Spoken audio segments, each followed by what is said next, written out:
Let's Talk About It Media 21, where we talk hot topics, trending topics, what's going on in the news, in the media. Thanks for being here. Don't forget to like and subscribe and turn on your notifications. Allow me a few minutes to get into my disclaimer. That way I can protect my page. We always got to do our disclaimer over here. So, like the videos, you guys come in. Thanks for being here and thanks for supporting. So just give me a second. I'm about to get into my disclaimer and go from there. Videos, you guys come in. Let me go ahead, get in here. Okay. Let's see. This is me. It looks a little different, but yeah, this is me. Um, Copyright disclaimer under Section 107 of the Copyright Act of 1976, allowance is made for fair use for purposes such as criticism, comments, news reporting, teaching, scholarships and research. Fair use is used permitted by. Fair use is used permitted by you that might otherwise be infringing. All comments are alleged in our opinion and for entertainment purposes only. Like the video as you guys come in. Thanks for being here and thanks for supporting. Okay. There's that.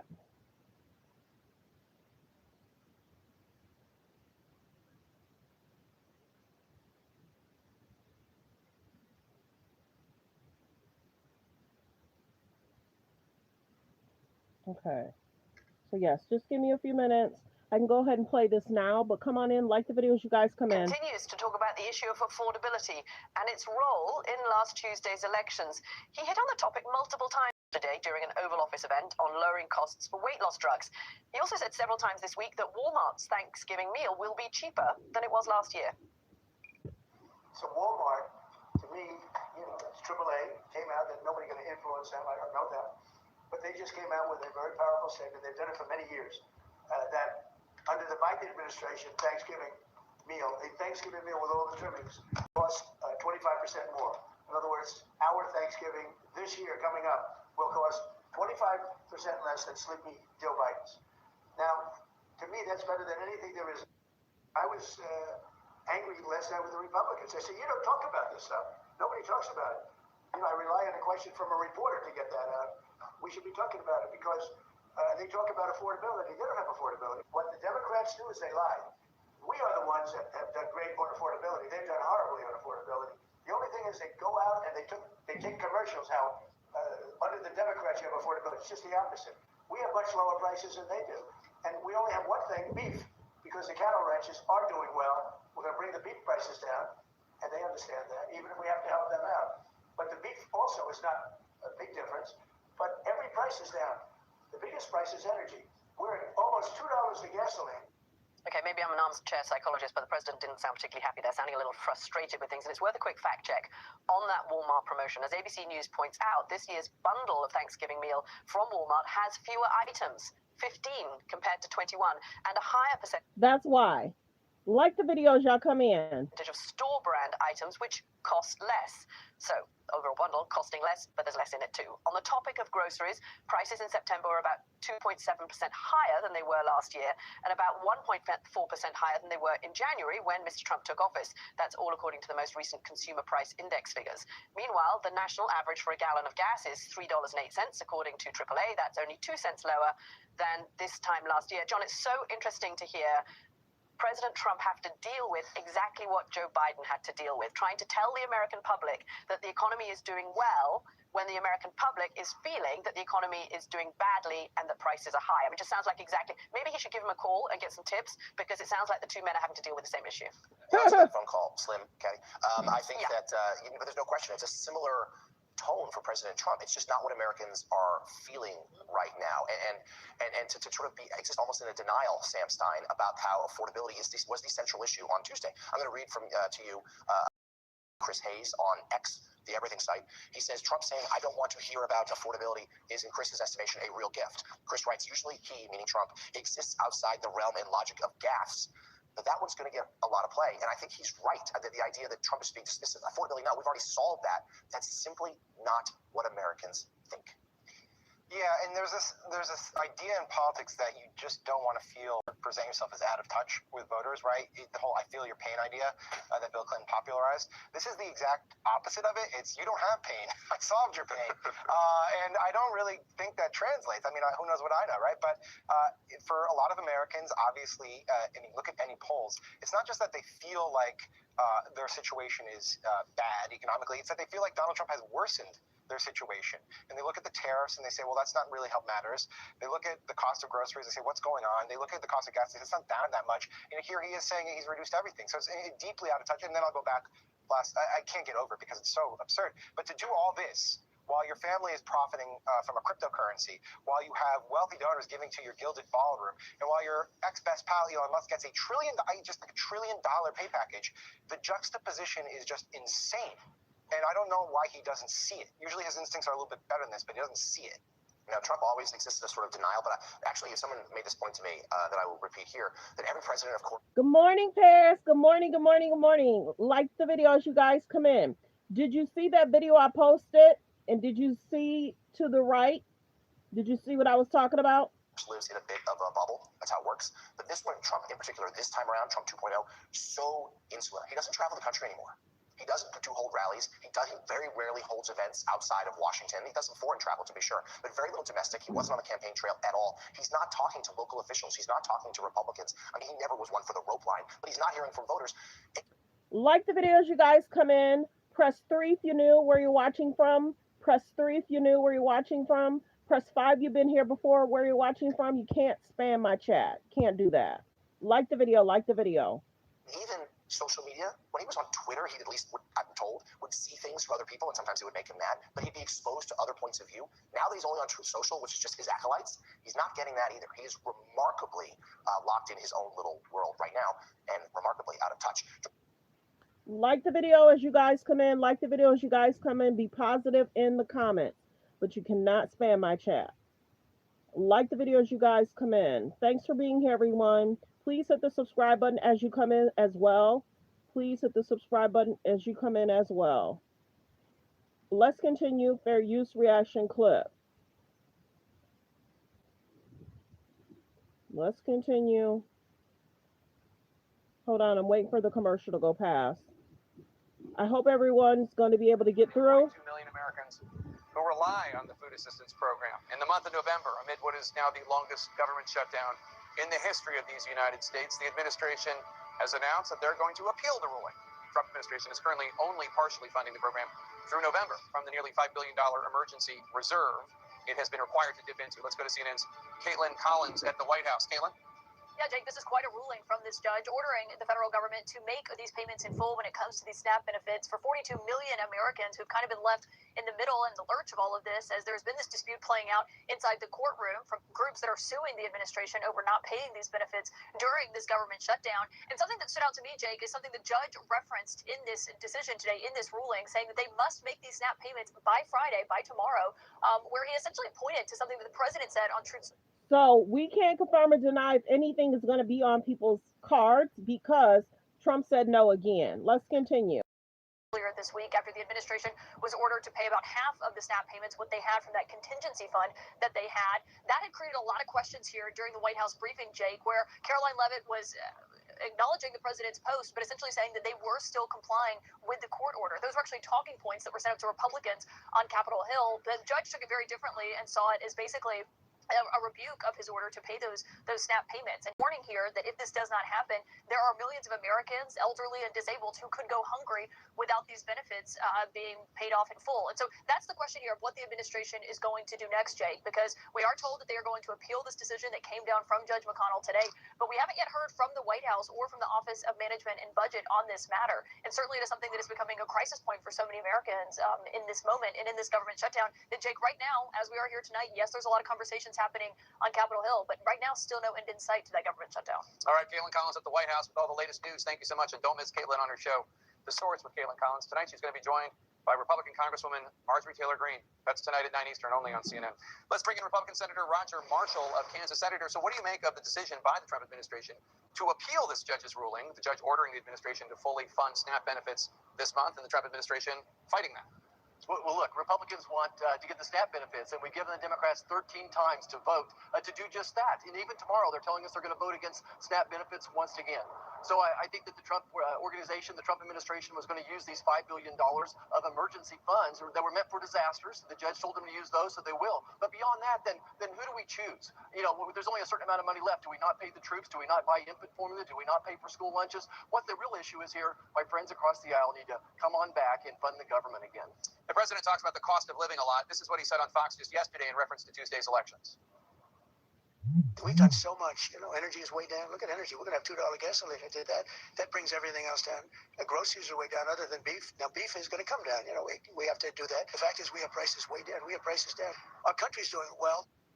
So inflation, just as a factual matter, it's at its highest rate since January when President Trump took office. Groceries are up across all product categories, not just beef, according to the Bureau of Labor Statistics. Americans are paying close to $200 more for the same goods and services this year as they were last year. Are you concerned at all that President Trump is out of touch with how Americans are actually experiencing this economy? Well, Jake, I certainly think we can do better. I think that we inherited a tough situation. 4 years of cumulative inflation of about 25%. The best news is that wages are outpacing inflation.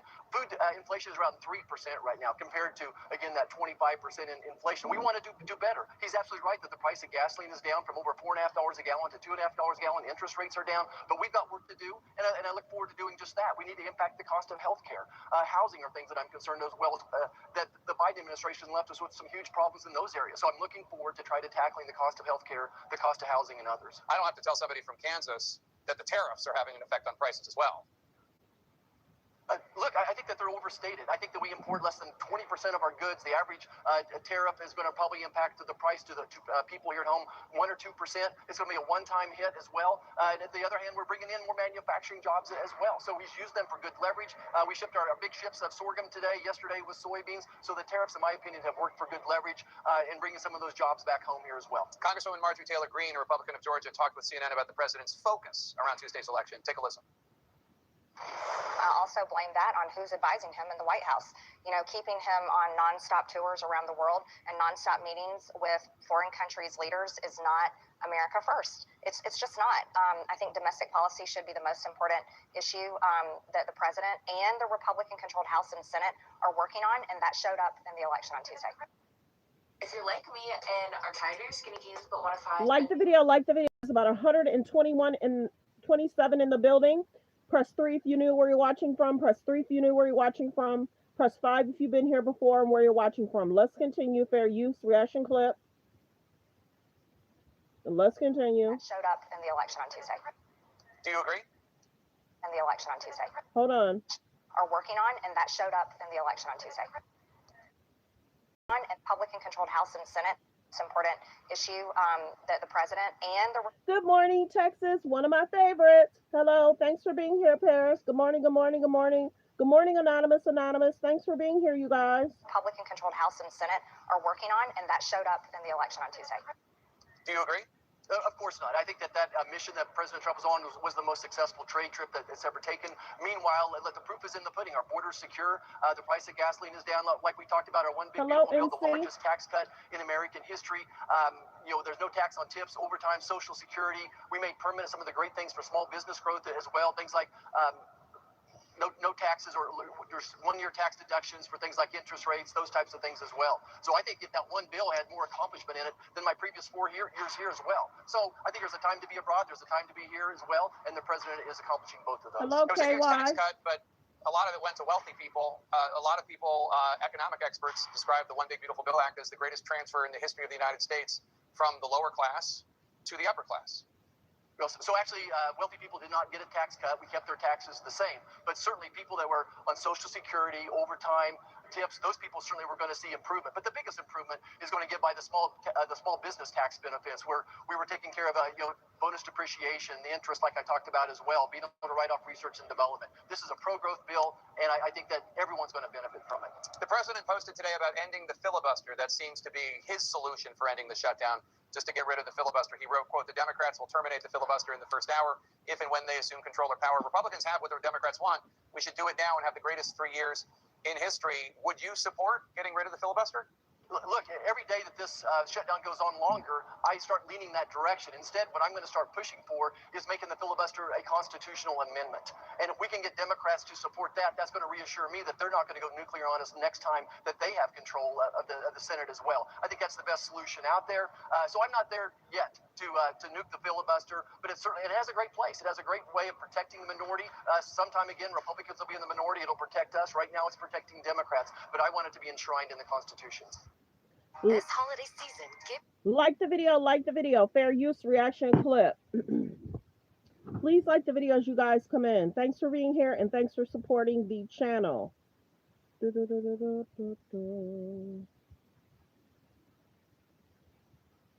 telling us what we have to do in the midst of a Democrat government shutdown. It's an absurd ruling because you have a federal judge effectively telling us what we have to do in the midst of a Democrat government shutdown, which what we'd like to do is for the Democrats to open up the government. Of course, then we can fund SNAP, and we can also do a lot of other good things for the American people. Like the video. To provide full federal food benefits to states by Friday and admonish the government for what he said was its defiance of an earlier order. U.S. District Judge John McConnell told Justice Department lawyers that it is simply unacceptable to wait any longer before providing the full payments through the Supplemental Nutrition Assistance Program, and instead said the administration should act swiftly. Without SNAP funding for the month of November, 16 million children are immediately at risk of going hungry, McConnell said. This should never happen in America. The judge granted a request from municipalities and nonprofit organizations to order the administration to provide the full food benefits. He declined to pause his decision, arguing that people have gone without for too long. McConnell also accused the Trump administration of withholding for political reasons, citing statements by President Trump earlier this week in which he said the food stamp funds would only be released when the radical left Democrats open up government, which they can easily do, and not before. The Justice Department quickly appealed McConnell's order. Vice President J.D. Vance called the ruling absurd at an unrelated White House event.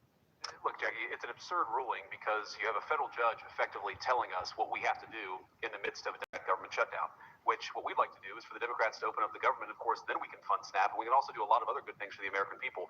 But in the midst of a shutdown, we can't have a federal court telling the president how he has to triage the situation. We're trying to keep as much turned on.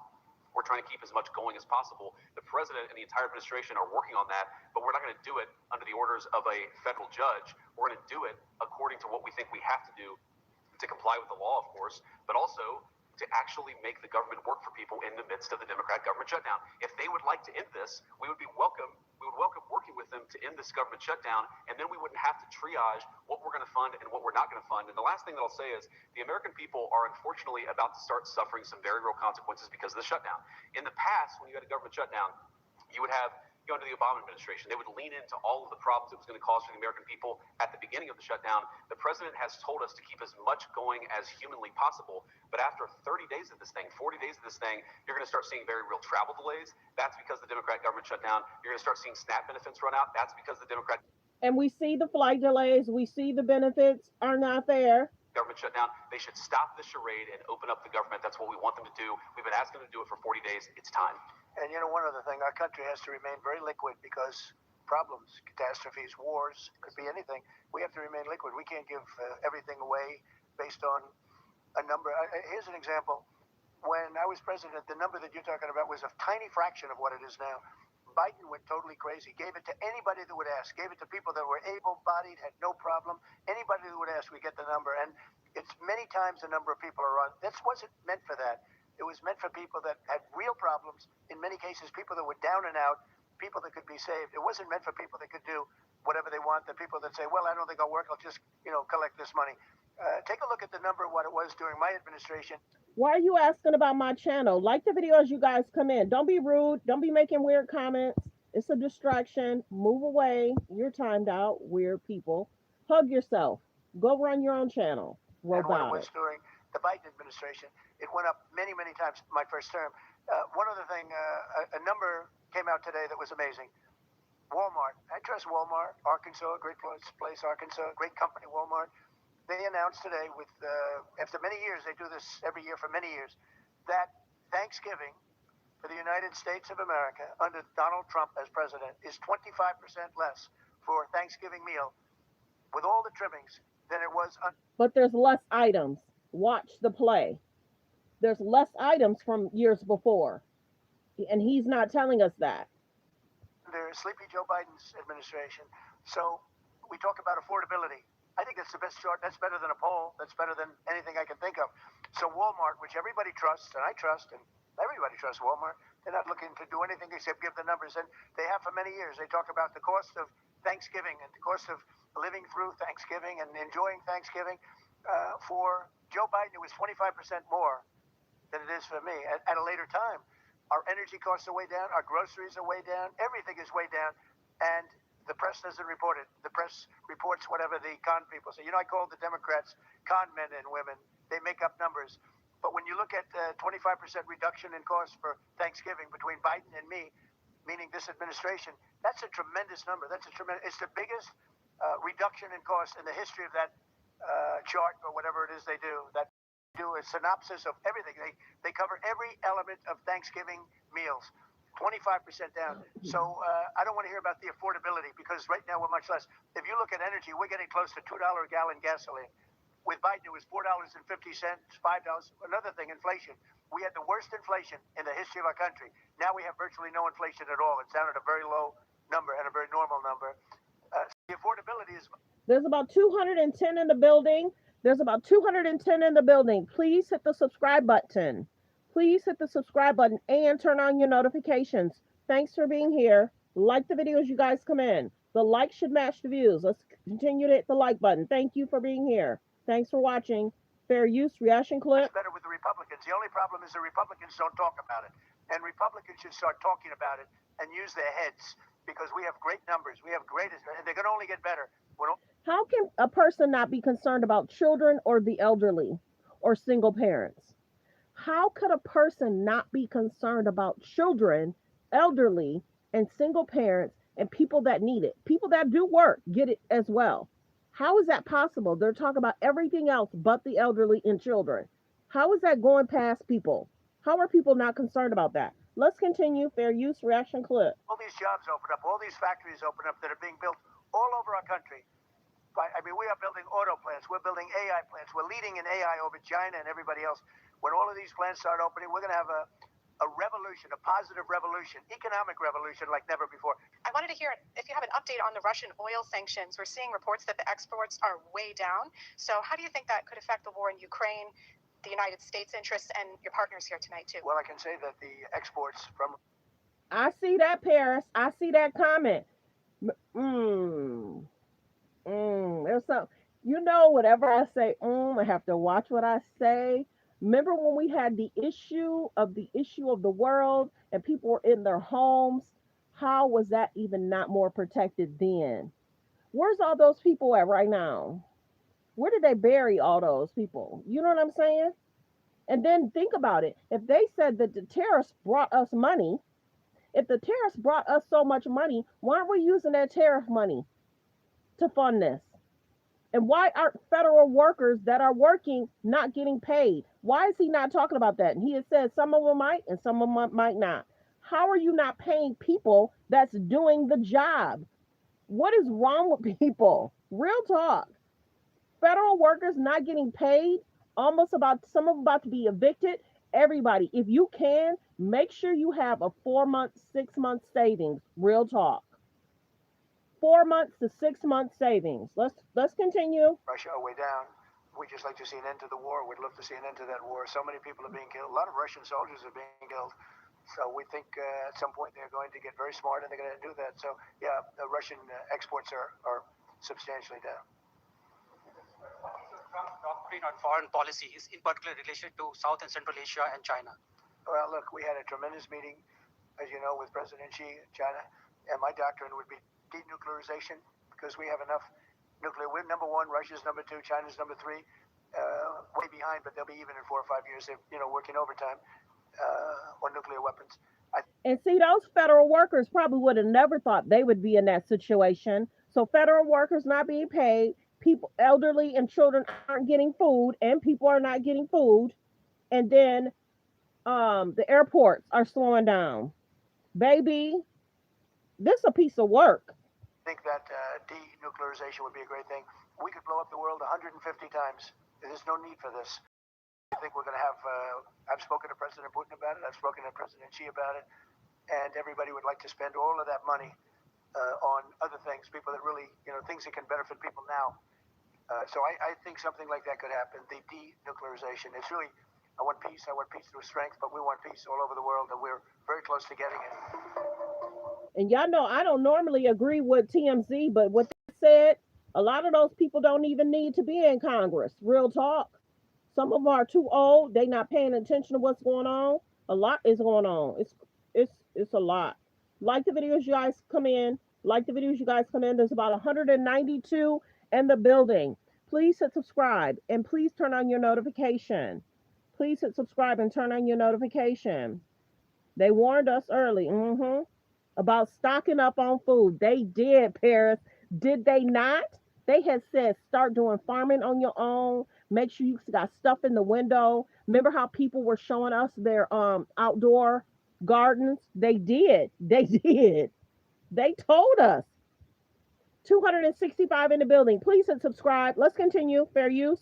Now threatening the reliability of air travel in the United States, giving Americans new worries today about every airline reservation anyone currently holds for air travel in America, including Thanksgiving travel. Donald Trump gathered in the Oval Office with pharmaceutical company executives to discuss possible future price reductions for what Donald Trump inelegantly calls the fat drug. Today I'm thrilled to announce that two world's largest pharmaceutical manufacturers, Eli Lilly and Novo Nordisk, have agreed to offer their most popular GLP-1 weight loss drug. I'm gonna move past that because it sounds a little muffled. I'll play what he said in after this, so it's not so muffled. Let's continue. Turned away. When he saw that man on the ground, he looked, and then turned away, as you see here. Yesterday, there was a man that collapsed. They were saying that Trump kind of just stared. There was Dr. Oz. He was the one that caught the man. He said, whenever you see somebody that's about to faint, hug them like a bear so they don't hit their head. They can get injured worse. Donald Trump ain't gonna hold nobody, or there was too many people around him to get the man that was collapsing. He didn't need to do nothing. That I agree on. Donald Trump didn't need to do anything. But then they were talking about he looked away. That's what everybody's talking about. And then Donald Trump, a person without a single sympathetic instinct, stood staring straight ahead, as if pretending that whatever suffering the man behind him was experiencing wasn't happening. And yes, that's the man's foot in the air that you see in the corner of that picture. Wow. This image captured Donald Trump's ability to completely ignore a person in need. We know what Joe Biden would have done. We know what Barack Obama would have done. We know what George W. Bush would have done. They would have gotten physically involved in reaching down to help that person. They wouldn't get in the way of Dr. Oz or any other medical professional there, but they wouldn't ignore it. They wouldn't turn away. Donald Trump did that today with a man on the floor in the Oval Office, and he did it today with millions of American air travelers. See, my page is a little different. In the beginning, when the man was falling, he was looking that way. Towards the middle and towards whatever, he did turn away, and the cameras caught him turning away. So in the beginning, he was over there looking like, should I get involved? So my page is a little different. I will be honest. He was over there looking, and it seems as if security was holding their arm back. No, President, just stand back, stand back. That's kind of what I saw, but here nor there. There's about 322 in the building. Please hit the subscribe button and turn your notifications on. Please hit the subscribe button, turn your notification on. Let's continue. Fair use. His plans, he is threatening.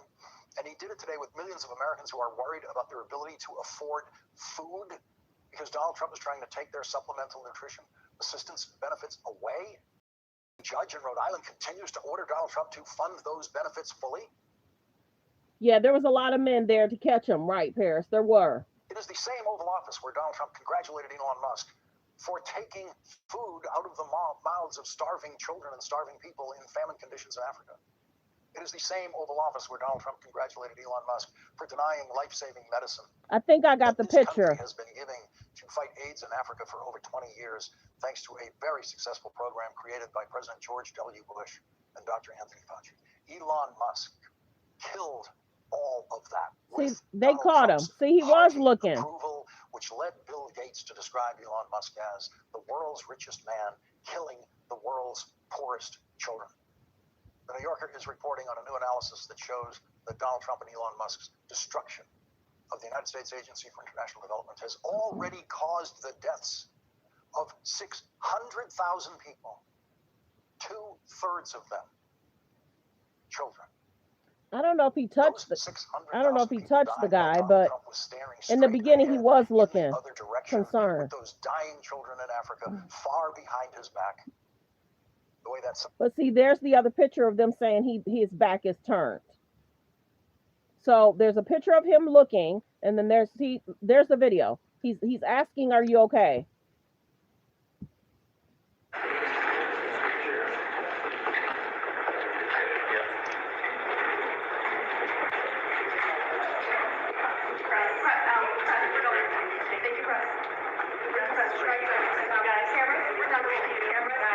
So they're telling the press to get out of there. So then he did turn. He couldn't care less. He just stood there staring at this man who had just fallen on the floor. He honestly looks angry that his press conference got interrupted by a man having a medical episode. He just couldn't care. Also, during this press conference, he was like slumping in his chair, appearing to fall asleep. It was just very weird. Now, look, let me just be clear. Okay, he kind of funny. I can't play his full video. But let's get to the media, y'all. So I showed y'all what was going on. Like the videos, y'all come in. Suffering man was today. That is the picture of the Trump presidency. He was asleep. Like the videos, y'all come in. That should be the Trump second term official portrait. Portrait of Donald Trump standing mindlessly, staring straight ahead, wondering when he will next get to play golf, maybe, while a man's feet are in the air behind him, being picked up by other people who have the capacity to care about another human being in distress. After the suffering man was removed from the Oval Office and the pharmaceutical executives continued congratulating themselves, Mr. Oblivious opened the floor to questions from the White House press corps, and he finally got a good question from the White House press corps about terrorism. They said sleeping like Joe over there. Like the video. So I showed y'all both sides. I did. So I showed you both sides. Like the video as you guys come on. Trump is not responsible for all the problems. Man is none. Yeah. Because yesterday the Supreme Court handed White House reporters questions that even they could understand. And the reporter who asked the question that I'm about to present to you is one of the best, S.P. Date, who started Warby Parker. We just sold glasses. Like the video. There's about 332 in the building. Please hit subscribe. Please turn on the notifications. We're letting the commercial go past. Please hit subscribe. Please turn on your notification. 332. If all 332 subscribe, I'll meet my quota for today. Like the video and subscribe. Let's continue. Fair use. Date, who actually understood tariffs before the Supreme Court explained them to the White House press corps yesterday. His question was, Mr. President, yesterday in the Supreme Court, Chief Justice Roberts said the tariffs are taxes and that they're paid by Americans. He said this pretty clearly, and yet you're saying that this money is rolling in from other countries. How do you square those two? Now, before you listen to Donald Trump's words, I want to warn you, there is not even a hint of an answer in what he says. It is just Trump gibberish after a reporter's question, a good question. This is the kind of gibberish for which most of the Washington news media thinks Donald Trump deserves great credit for taking so many questions from reporters. Most of the Washington news media does not care at all. But what Donald Trump says in response to their questions varies from utterly empty and nonsensical to outright screaming lies. Here's that question followed by Donald Trump's words. Yesterday, the Supreme Court Chief Justice Roberts said that tariffs are taxes, that they're paid by Americans. He said this pretty clearly. And yet you're saying that this money is rolling in from other countries. How do you square those two? It is coming in because they've charged us. You know, the same countries that you talk about are charging us massive amounts of money. If you look at the tariffs over the years that were put on our heads, there's a reason we're $38 trillion out. Now that money's going to start coming down. But we had presidents presidents that didn't know how to use tariffs. We had presidents that had no understanding of business. In other words, he has no idea how to respond to what the Chief Justice said, that the Trump tariffs are taxes and they are taxes on the American people. And this time, there was a follow-up. So then do you agree then that Americans are paying those tariffs? I think, no, I don't agree. I think that they might be paying something. And there it is. Donald Trump finally asked about Americans paying for his tariffs, and he says, quote, I think, no, I don't agree. I think that they might be paying something. Something? Really? That's a new one. Something. China was paying all of those tariffs until today, when now apparently we are paying something. As was established in the Supreme Court yesterday, to the agreement of all 9 Supreme Court justices, the Trump tariffs are taxes on the American people. Chief Justice John Roberts said, yes, sure, the tariffs are a tax, and that's a core power of Congress. And the chief also said, the vehicle is imposition of taxes on Americans, and that has always been the core power of Congress. Justice Amy Coney Barrett raised the issue of the Trump tariffs having to be refunded if the Supreme Court rules against the Trump tariffs, if the Supreme Court agrees with the other federal courts that the Trump tariffs are illegal and unconstitutional. And when asked about that today, Donald Trump told this lie. You know, we have to pay back trillions of dollars. We've taken in trillions. We haven't taken in billions. We've taken in trillions of dollars. That is a lie. That is actually trillions of lies. The total amount of tariff revenue collected by the United States Treasury this year is $195 billion. That is roughly the same amount that the Internal Revenue Service refunds to taxpayers in a typical year. The Treasury knows how to refund billions of dollars when it takes too much money from people. In fact, Donald Trump's Justice Department lawyers, in appealing the Trump tariff case to the United States Supreme Court, assured the appeals court and the Supreme Court in writing that they could easily pay back the tariffs if they lose the case. The Treasury has very precise records of who paid the tariffs at the port of entry for all of the goods that have been illegally tariffed by Donald Trump here in the United States. And the Treasury knows exactly how to refund that money. After Donald Trump's terrible day in the Supreme Court yesterday, the conservative Wall Street Journal posted an editorial today saying that the Supreme Court should rule unanimously. This is MSNBC talking. Like the video, fair use reaction clip. If you guys pay attention, Paris is one of my mods, also a member. If you want to become a member, memberships are over there. Like the video as you guys come in. 9-0 against Donald Trump on his illegal and unconstitutional tariffs. And after Donald Trump's apparently bad day at the Supreme Court yesterday, he had a bad day in court again today with one of his malicious prosecutions, a Trumpian abuse of legal process. A jury in Washington, D.C. found 37-year-old Sean Dunn not guilty of assault on a heavily armed Border Patrol officer who was dressed for combat on the streets of Washington, D.C. The Trump Justice Department first tried to obtain an indictment against Sean Dunn from a grand jury for felony assault. But a Washington, D.C. grand jury refused to give Donald Trump's prosecutors that indictment. And today, a Washington, D.C. trial jury refused to convict Sean Dunn of assault with a sandwich, that sandwich that you just saw him throw. Donald Trump's absurdly incompetent and intemperate U.S. Attorney for Washington, D.C., Jeanine Pirro, a graduate of the Fox Propaganda Channel, led the failed prosecution of Sean Dunn. The sandwich that bounced off the body armor of Gregory Lamour, probably without his ability to even feel it, was described in the New York Times as, quote, a wilting Subway sandwich. A photograph of that sandwich on the sidewalk became an exhibit in the case that the jury was able to study. Apparently, it didn't look very threatening to them. Gregory Lamour, who was dressed and armed for war, is a Customs and Border Protection agent who took the witness stand in the case where he tried under oath to convince a jury that he was assaulted with a sandwich. And so Gregory Lamour takes his place in Customs and Border Protection history as the only officer in their history to claim to have been assaulted by a sandwich and to make a federal case out of it and to lose that federal case because a Washington, D.C. jury had no problem at all understanding the truth despite all the king's prosecutors trying their best. That is how Donald Trump is deploying his forces. Donald Trump is not rushing people to air traffic control towers to improve air travel. In fact, Donald Trump has fired FAA officials this year. Fired them for no reason at all. Elon Musk wanted to fire them. That was good enough. Elon Musk thought that was a great idea. Let's do it. And now you have a crisis in air travel in America. So now concerning. You have a government shutdown created by Donald Trump that makes that crisis in air travel worse. And Donald Trump is doing absolutely nothing about it. He did nothing about it today. If you're worried about your airline reservations, Donald Trump isn't. He did nothing to help you today. He's trying to put the sandwich guy in jail today because Donald Trump is oblivious to the real world. Donald Trump's teammates all fly private. They own their own jets like Elon Musk.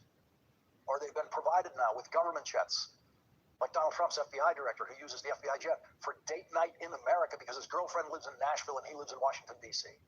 Donald Trump's incompetent Secretary of Homeland Security, the dog-killing enthusiast Kristi Noem, has ordered new private jets at a cost of $180 million to taxpayers in a federal budget that Donald Trump thinks cannot afford to fund food stamps. She wants the new planes so that she and her constant companion don't have to check their boarding passes to see which boarding group they're in. No one has to worry about a flight being canceled. No one. They have no idea what that feels like. No one working for Donald Trump is worried tonight that they might not get home for Thanksgiving because their flight might be canceled. Donald Trump is the most oblivious human being who has ever lived in the White House, surrounded by the most oblivious cabinet and the most oblivious White House staff in history. Not one of them is worried about the government shutdown disrupting anything about their lives. They leave everyone headed to an American airport tomorrow. They leave the worrying to everyone wondering if they will be able to get enough food this month. They leave the worrying to the millions of people whose healthcare costs are going to skyrocket simply because Donald Trump is president. The man who cannot see the suffering even when it is right there in the room with him as it was today, with a man on the floor behind Donald Trump in medical distress, a man whose name Donald Trump did not even know and didn't even bother to find out. If this week's massive election victory for Democrats indicates what will happen in the next congressional election, then we have one more year of this version of the Trump presidency before the Speaker of the House, Hakeem Jeffries, will be in a position to force Donald Trump to deal with him and the real needs of so many Americans who Donald Trump apparently cannot see and does not know exist. Like the video, fair use reaction clip. Like the videos, y'all come in. Let's talk. Let's see. Hold on one second. Like videos, y'all come in. So will any of you be traveling to see family? Let me know. Has anyone had to travel? Think about this too. There are men and women that travel for their job. Could you imagine trying to travel for your job and there's huge delays? Puts the Trump administration on a deadline to fully fund federal food aid amid the government shutdown. Good evening, everyone. Welcome to West Coast Wrap. I'm Alex Savage. Today, a federal judge in Rhode Island ordered the administration to make November's SNAP payments by tomorrow. However, it's unlikely recipients will see benefits that soon. This order was in response to a challenge from cities and nonprofits to the administration's offer to cover 65% of benefits. Today's type of order usually is not subject to an appeal, but the administration has challenged other rulings like it. Vice President J.D. Vance called this ruling today, quote, absurd. Now, it often does take SNAP benefits a week or more to be loaded onto debit cards once states initiate that process. California Attorney General Rob Bonta was on Capitol Hill earlier today speaking at a congressional hearing about the government shutdown and the suspension of SNAP benefits. Bonta testified during a House Democratic Steering and Policy Committee hearing. He was asked about the effects of the shutdown and the Trump administration's refusal to fully fund SNAP benefits in November. This is all a choice. This is deliberate. This is intentional. This is cruel by design. To not make payments and to only make partial payments and to delay payments. It required the administration to break the law, to depart from all historical precedent. The longest federal government shutdown in history is now wrapping up its 37th day. It appears there is no end in sight, with Democrats insisting that a deal include the expansion of expiring Obamacare subsidies. I'm not promising anybody anything. I'm going to let this process play out. I'll tell you what they wanted. I'll tell you what Schumer and Jeffries wanted. In fact, Chuck Schumer said it publicly and decried that Thune and I would not go in a back room with them and make a four corners agreement on Obamacare subsidies. And I said, there's no way. That was never possible or appropriate. The position of House Democrats remains the same. We will not support a partisan Republican spending bill that continues to gut the health care of the American people. We're ready, we're willing, we're able to sit down with our Republican colleagues anytime, any place, in order to reopen the government, to find a bipartisan path forward and to decisively address the Republican healthcare crisis that continues to crush people all across the country. Now, Republicans have new plans to try to challenge Democrats in an effort to end the shutdown. This involves a potential test vote in the Senate tomorrow. Republicans want to see whether Democrats will block a test vote on funding. Please, please hit the subscribe button. There's about 209 in the building. Continue to hit the thumbs up the video as well. There's about 209 in the building. Please hit subscribe and turn on your notification. Like the video as you guys come in. Be kind in the comments. Watch your comments. YouTube will block you. For the VA and other programs, it remains unclear tonight whether Democrats will go along with that plan. Tonight, major airlines encouraging anyone who's planning to travel tomorrow to check their flights. This is a live look at LAX tonight, one of the airports here in the West that's being asked to reduce the number of flights by 10% during the shutdown. Those flight reductions take effect tomorrow. 13 airports across the West are on a list of 40 airports nationwide being told to cut flights to help manage a shortage of airport workers, including air traffic controllers. Tonight, Fox 10's Kenzie Beach has more on how travelers and airport workers are responding to these changes. Okay. Yeah, this has been a ripple effect as the day goes on. More and more flights continue to be delayed here at Phoenix Sky Harbor Airport. Right now, about 220 flights are delayed between Terminal 3 and Terminal 4. If you take a look at the video boards, majority of those are major hubs across the country. Sky Harbor on the FAA's list of 40 airports across the U.S. required to cancel 10% of their flights starting Friday. Yesterday, our flight was 4 hours late. So what'd you do? We switched to this afternoon. A little worried. Not terribly, but a little. Week 5 of the longest government shutdown in our nation's history. Some travelers at Sky Harbor have considered avoiding the chaos and canceling their trips altogether. She was so concerned. She was really thinking about canceling it. That's how afraid she was. Rightfully so. For others, like Tom Myers, who's headed to his daughter's wedding in Boston, it's a trip that can't be rescheduled. Well, I gave myself a full day. You know, the wedding's Saturday, so I figured no matter what happens, I should get there in 36 hours. So wow. I'm optimistic. Thursday afternoon, travelers were able to board, but once they made their way to the top. Yeah, think about that. Weddings, people that have family members that are not well, and if they're sick, could you imagine trying to get to an elderly father or mother that's sick and you're delayed 4 hours? My goodness, everyone really needs to be careful health-wise. Like the video. Back. A passenger sent us this photo, a line of more than 20 planes waiting for clearance from air traffic controllers to take off.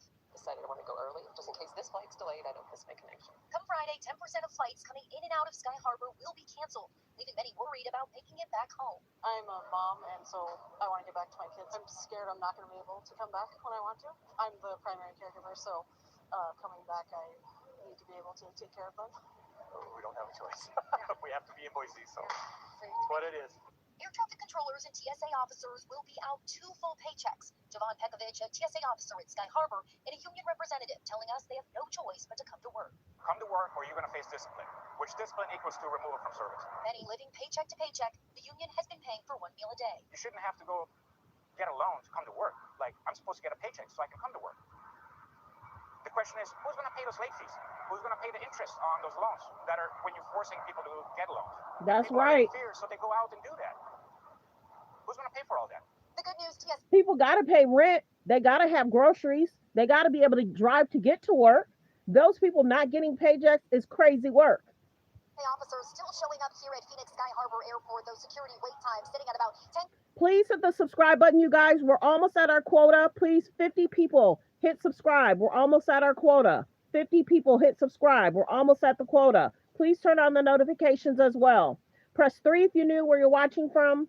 Press 3 if you knew where you're watching from. Press 5 if you've been here before and where you're watching from. 15 minutes across the board. Now, we did take a look at those numbers for you. In November of 2024, there were over 39,000 passenger flights that took off from Sky Harbor in November alone of last year. So about a 10% cancellation. That would mean more than 3,000 flights could be canceled here this November, all before Thanksgiving travel. From Sky Harbor Airport, Kenzie Beach, Fox 10 News. You don't have to be here. Go run your own page and go do you. Be kind in the comments. You had time to type that? Be kind in the comments. And all of those requested cancellations are concerning for workers at Phoenix Sky Harbor Airport. More than 50,000 employees earn paychecks working at the various restaurants and gift shops inside the terminals. The longer that delays and cancellations drag on, the more for airport workers. It's messed up. And hello, Ohio. Especially for drivers like us. We've been sitting over here for almost like 2 hours right now. We haven't gotten one ride. People here, we all. Let's continue fair use reaction clip. Like the video as you guys come in. Like the video as you guys come in. Let's continue. Fair use. The real world implications of the government shutdown, which is now extended beyond a month, it's the second longest in U.S. history, are starting to really add up. The SNAP benefits, of course, expired, and now in a matter of the courts, government employees not getting paychecks. And the air traffic control issues have been growing in the last couple of weeks, but they will arrive in full force this weekend. A lot of travelers across the country, red states and blue, are really going to feel the pain. Yeah, I'm just thinking my daughter, who I know is traveling this weekend, and a couple of other friends who are trying to get to weddings this weekend, and you already feel bad for them because you don't know how it's going to happen. And then, of course, those SNAP benefits, Jonathan, at the same day, we get the news that suddenly Elon Musk is going to get $1 trillion. Yes, let me know in the comments. Are you affected by travel? Are you affected by the SNAP benefits? Are you affected by being a federal worker? Let me know in the comments. And become a trillionaire. It's a weird juxtaposition moment, and I can be well sure that lots of people are noticing. Some people are making an awful lot of money. Some people are literally not managing to get their food stamps. Okay, so starting today, the Federal Aviation Administration is mandating up to a 10% cut in domestic flights at dozens of the nation's busiest airports.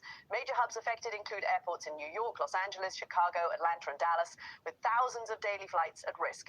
The disruptions are expected to ripple across domestic travel just ahead of this busy holiday season. Let's see what Lupe. Yeah. I am interacting. I'm interacting with the ones I want to interact with. Go run your own page. Tell people how to run their page. It's weird to me. Transportation Secretary Sean Duffy said this week the decision was made out of concern for Hello, thanks for being back. Thank you, thank you, thank you. Thanks for being here, Paris. Safety due to staffing shortages as air traffic controllers go unpaid while the government remains closed. Meanwhile, as we were saying, a federal judge has ordered... So let's play what he's saying. Hold on. Jobs open up. All these factories open up that are being built all over our country. I mean, we are building auto plants. We're building AI plants. We're leading in AI over China and everybody else. When all of these plants start opening, we're going to have a revolution, a positive revolution, economic revolution like never before. Talk about the cost of Thanksgiving and the cost of living through Thanksgiving and enjoying Thanksgiving. For Joe Biden, it was 25% more than it is for me. At a later time, our energy costs are way down, our groceries are way down, everything is way down, and the press doesn't report it. The press reports whatever the con people say. You know, I call the Democrats con men and women. They make up numbers. But when you look at 25% reduction in costs for Thanksgiving between Biden and me, meaning this administration, that's a tremendous number. It's the biggest reduction in cost in the history of that chart or whatever it is they do. That they do a synopsis of everything. They cover every element of Thanksgiving meals. 25% down. So I don't want to hear about the affordability because right now we're much less. If you look at energy, we're getting close to $2 a gallon gasoline. With Biden, it was $4.50, $5. Another thing, inflation.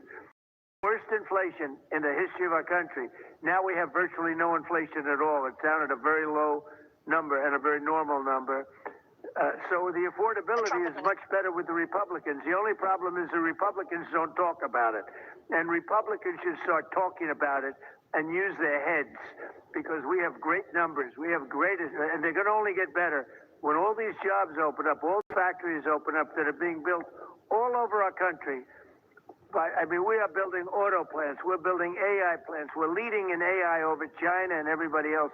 When all of these plants start opening, we're going to have a revolution, a positive revolution, economic revolution like never before. Talk about the cost of Thanksgiving and the cost of living through Thanksgiving and enjoying Thanksgiving for... Only thing I will say is gas is down. Like the video, like the video. At a later time, our energy costs are way down, our groceries are way down, everything is way down, and the press doesn't report it. The press reports whatever the con people say. You know, I call the Democrats con men and women. They make up numbers. But when oh, wow, you're paying $5 in gas? Where we're at, it is cheaper. Man, that's high. That's higher than almost last year. What was it last year for you? If it's $5 now, what was the gas price for you last year? Like the video, like the video. For me, at a later time, Our energy costs are way down. Our Okay, groceries Florida. are way down. Everything is way down. And the press doesn't report it. The press reports whatever the con people say. You know, I call the Democrats con men and women. They make up numbers. But when you look at 25% reduction in costs for 234. Thanksgiving between Biden and me, 475 in meaning this California. administration, that's a tremendous number. That's a tremendous. It's the biggest reduction in cost in the history of that 297. chart or whatever it is they do. That they do a 250. synopsis So, of yeah, it's everything. gone down. They cover every element of Thanksgiving meals. 25% down. So I don't want to hear about the affordability because right now we're much less. If you look at energy, we're getting close to $2 a gallon gasoline. With Biden, it was $4.50, $5. Another thing, inflation. $2.89. We had the worst inflation in the history of our country. Now we have virtually no inflation at all. It's down at a very low number and a very normal number. So It the was affordability is $3.39. much better with the Republicans. The only problem is the Republicans Indiana, don't talk about it. $2.98. And Republicans should start talking about it and use their heads because we have great numbers. We have great, and they're going to only get better.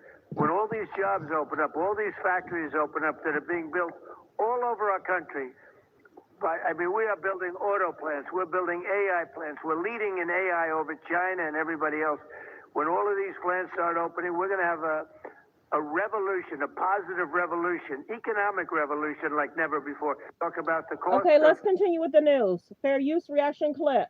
There's about 215 in the building. Please hit subscribe. We're almost at our quota for today. Please hit subscribe and turn on your notification. We're almost at our quota for today. Let's continue. Fair use reaction clip. To release full funding for November food stamps for roughly 42 million low-income Americans by today, after criticizing it for delaying aid during the shutdown. The judge rebuked the administration, causing, quote, irreparable harm to Americans, including 16 million children, by failing to fund the program and said it was unacceptable to delay payments any further. But the Justice Department told the court it would appeal the ruling, stoking fears that Americans would not receive full benefits to purchase groceries this month. I think this is the moment, right, Jonathan, where people start to feel it at the end, start to feel it in their pockets, they start to feel it in their grocery cabinets when they can't fill those either. Maybe that puts pressure on some kind of resolution. Nature's right. Like the video, like the video. There's about 129. Please hit subscribe. Let's continue. Fair use reaction clip. When they can't fill those either. Maybe that puts pressure on some kind of resolution. Yeah, it seemed like for a few weeks the shutdown was sort of moving in slow motion. It wasn't even the top story morning here. It has now arrived. This is what people are talking about. This is what people are feeling. And it all comes as President Trump continues to pressure Republicans into eliminating the filibuster as a way to end the government shutdown. In a post on Truth Social, Trump wrote that the Democrats will terminate the filibuster in the first hour if and when they assume control or power. Republicans have what the Democrats want. We should do it now and have the greatest 3 years in history. Exclamation point. This comes as Trump admits that Tuesday's election has put pressure on Republicans to end the shutdown. But Senate Majority Leader John Thune has repeatedly indicated that ending the filibuster is a non-starter, with a majority of Senate Republicans opposed, warning that it is a move that will only help Democrats in the long run. Let's now bring in to discuss managing editor at The Bulwark, Sam Stein, contributing writer for The Atlantic and MSNBC political analyst, Eugene Robinson, and president emeritus of the Council on Foreign Relations, Richard Haas. Richard is also the author of the weekly newsletter Home and Away, available on Substack. A great group. Thank you all for joining us. Sam, I will start with you. To what Caddy and I have been saying here, this does feel like the moment where the government shutdown is really impacting more and more Americans, and the political pressure clearly mounting on Republicans. You know, I wrote for The Atlantic last night that there had been some momentum earlier in the week before the election, maybe towards a deal. And look, some quiet negotiations on this in the Senate are still taking place, but the results here have emboldened Democrats to stand firm. Many of them believe, saying, look, we're winning this. People are respecting how the stand we're taking. And Republicans, Trump himself even acknowledging, are on the losing end of it. Of course, the president won't take any personal blame. Yeah, there's a number of cross currents here, right? Trump's outwardly saying Republicans are losing the shutdown fight and therefore need to eliminate the filibuster. But the first part's the most important part, which is he's acknowledging that they're getting bested politically. And if you talk to Democrats now, they do feel emboldened, frankly. They believe that Tuesday night was affirmation of what they're trying to do, which is to focus the conversation back on affordability and costs and Obamacare subsidies. And they don't see a particular reason at this juncture to cut a deal that doesn't address at least some of that. Now, that doesn't mean that they're not and queasy a little bit with what's going on. Obviously, they want to see they want to see the subsidies resolved, but they also recognize that people going hungry because a lot of SNAP benefits is no good for anybody.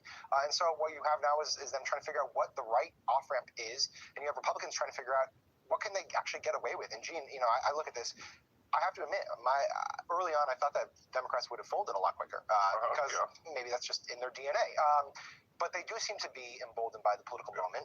I think Tuesday's election result was affirmation for them.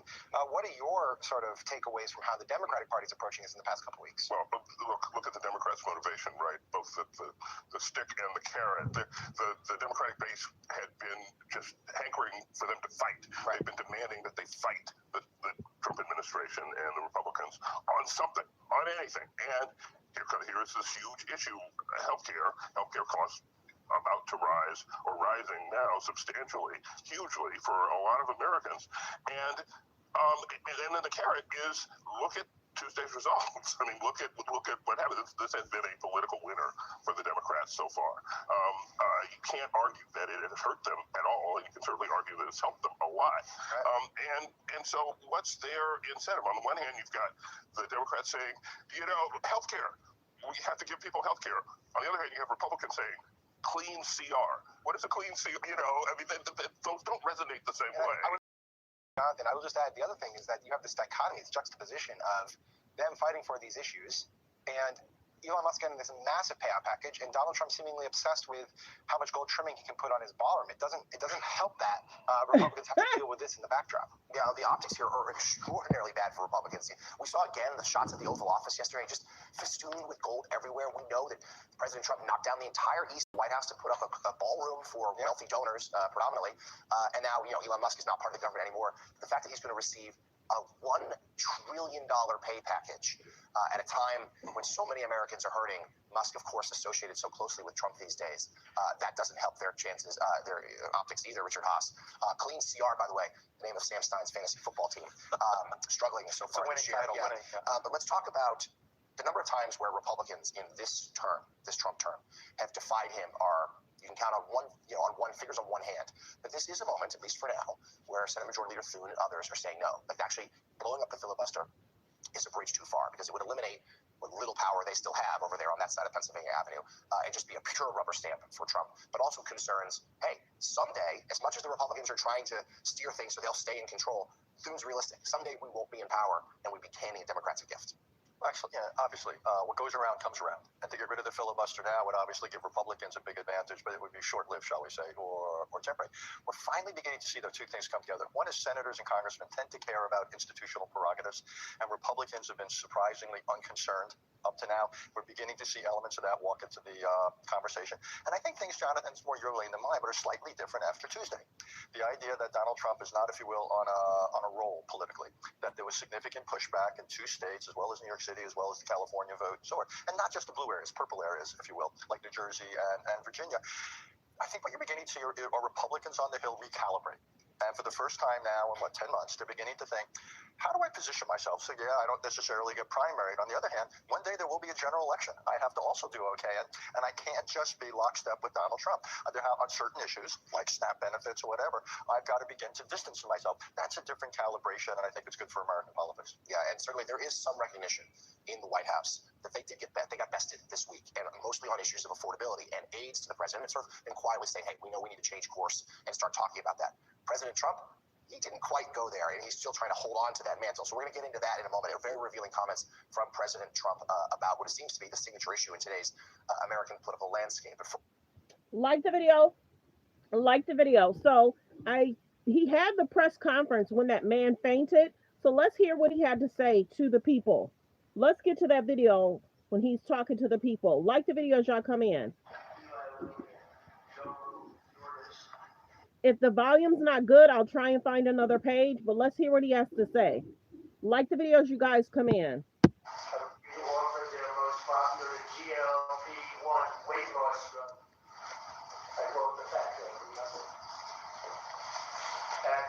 Drastic discounts and really effective drugs. So far, I've never heard anything bad about them. I don't even good about them. But is there anything bad about them, Bob? Someday maybe it'll come out, which will notify you immediately. But so far, I haven't heard that, including. Let me find another one. Firewall is. He had a press conference. Let's hear what he has to say. That's when he was talking about the grocery prices has gone down. So many others because of tariffs. Yesterday at the Supreme Court, the case being heard, the justices expressed some skepticism. What is your plan if they end up making a decision that's not in your favor? Well, I'd rather discuss that later. I hope we're going to win that case. I think it's one of the most important cases in the history of our country. So much evolves around tariff mechanism for our country as national security for our country. So I don't want to really discuss a ground truth. This is so important. If you look at China, I covered this yesterday, but if you look at China, by putting a large 100% tariff over and above the tariffs they already paid, they came to the table, they talked, we made a wonderful deal for everybody. Our farmers, as you know, with the soybeans at levels that nobody's ever seen before, we were able to make. If we didn't have the tariffs, we wouldn't have been able to do that. So we thought we did very well yesterday. We hope that we did. I think it would be devastating for our country, but I also think that we'll have to develop a game two plan. We'll see what happens. Most people tell me we did very well legally. Mr. President, related to that, are you moving forward with any new tariff announcements before a decision from the Supreme Court? This is the best one. And we can do other things, but they're slow by comparison. You know, like as an example, with the 100%, I was able to do it instantaneously when we were threatened by the rare earths, as you know, the magnets. And I did it instantaneously. It was a matter of seconds. And it was a matter of seconds that I got a phone call. Let's work this out. We would have had not nearly the defense that we had. It would be a shame. It would be somewhat catastrophic for our country. I have to be honest with you. I don't want to get too much involved, but what we've done, you know, we're taking in hundreds of trillions of dollars. If you take a look at the numbers we had $17 trillion right now. We're going to be at $21 trillion, about $21 trillion by the time I've finished my first year. Biden, as an example, the Biden administration was at less than $1 trillion for 4 years. We're going to be at $21 trillion for 1 year. In the history of the world, there's never been a country that's done that. If we have trillions, why aren't benefits being paid? Why aren't federal workers being paid? Hello? Like the video, like the video. There's about 159 in the building. Please hit subscribe. We're almost at our quota. Please hit subscribe. 50 people hit subscribe. We'll meet our quota. Let's continue. Thanks for being here. Thanks for watching. Let's continue. China, not the U.S., not anybody. And a lot of that is because of the tariffs and the fact that the president is a competent president that knows how to use them. And I use them for national defense. Of the 8 wars I ended, I would say 5 or 6 were ended because of tariffs. I'll give you an example. If you take a look at India and Pakistan, they started to fight. They're 2 nuclear nations. They were shooting each other. 8 planes were shot down.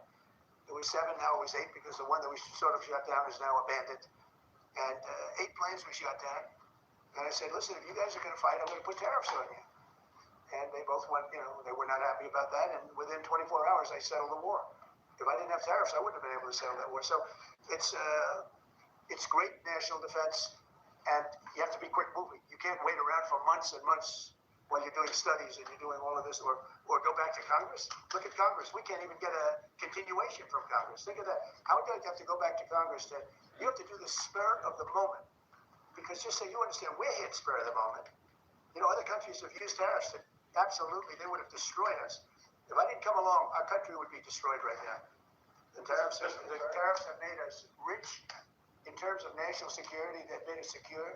And you know, if you have economic strength, that's also, if you have a lack of economic strength, that's national security also. But we have great national security because of those tariffs. So I think it would be devastating if we lost that ruling. But before the Supreme Court issues a ruling, it could be several weeks. Are you going to lay out any new additional tariffs before? I don't want to talk about it. I'm going to hope that we win. I can't imagine that anybody would do that kind of devastation to our country. You know, we have to pay back trillions of dollars. We've taken in trillions. We haven't taken in billions. We've taken in trillions of dollars. We've made trade deals based on that give us, as an example, European Union, $950 billion. Japan, $650 billion. South Korea, $350 billion. Without this, we're not talking about that kind of money. And they're okay. They're satisfied. They love us. They just left. They all love us. So it's not like we're such bad people. But they were doing it to us until I came along. Now they don't do it to us. We do it to them a little bit. But if they took this away, we would be defenseless against tariffs from other countries. Mr. President, there's still employer plans and individual plans who also don't have access to GLP-1s. What can you do to make insurers and PBMs these same prices so they can put access for those? I'll ask Oz or Bobby that question. It's a good question. Absolutely. Many Americans receive their insurance through the commercial markets. The companies have committed to ensure that at worst, prices are at MFN on GLP-1s and are committed to continue to negotiate those prices down based on volume, just as they do in any other instance. Another really interesting thing we're seeing, though, is that commercial plans and PBMs increasingly are enabling access for their beneficiaries, their patients, to make purchases in the cash market and then still receive coverage out of their accumulators and their deductibles. And so we're building that capacity, and absolutely, Trump RX is being built to enable just that behavior and drive transparency in the process. Mr. President, there are so many Americans that report tremendously positive results from these drugs. What real-world impact do you think this will be? Is there an estimate on how many Americans may now take these drugs? And also about the informed consent on side effects. There are lawsuits against these companies that some people experienced damage to their gut health, vision loss, and other potentially serious side effects there. So how will we ensure Americans are able to make the best choice of the risk versus the rewards? Well, I'll let them speak about the side effects, but I've heard about very little side effects with respect to these drugs. I mean, it's all positive, and that's usually not the case. I mean, usually you hear bad things. You see these crazy commercials on television where they tell you 15 different things that can go wrong, and then you're supposed to buy it. Very few, but I'll let you handle that. At a high level, 1 in 3 people who can hear my voice are eligible for these medications. That's the magnitude of impact. And we believe, just to reemphasize, we will actually save the American taxpayer money if people use these drugs appropriately for the duration for which they're indicated.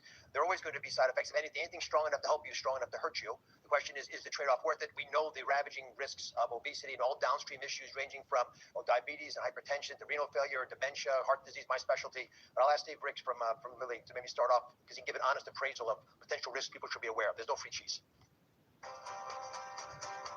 Like the video, fair use reaction clip. Oh, that looked good. That looked like a Thanksgiving meal. Yeah, in regards to coffee prices, I saw a video in regards to a guy looking at coffee prices from last year and looking at coffee prices from this year. From where he was at, the prices went up. So certain things have gone up. Like the video as you guys come in. There's about 147 in the building. Please hit subscribe. Please turn on your notification. Please hit subscribe and turn on your notification. Let's continue. Give an honest appraisal of potential risks people should be aware of. There's no free cheese. Oh, thank you. I mean, today, as you may know, there's about 8 million people benefiting from the two companies' medications.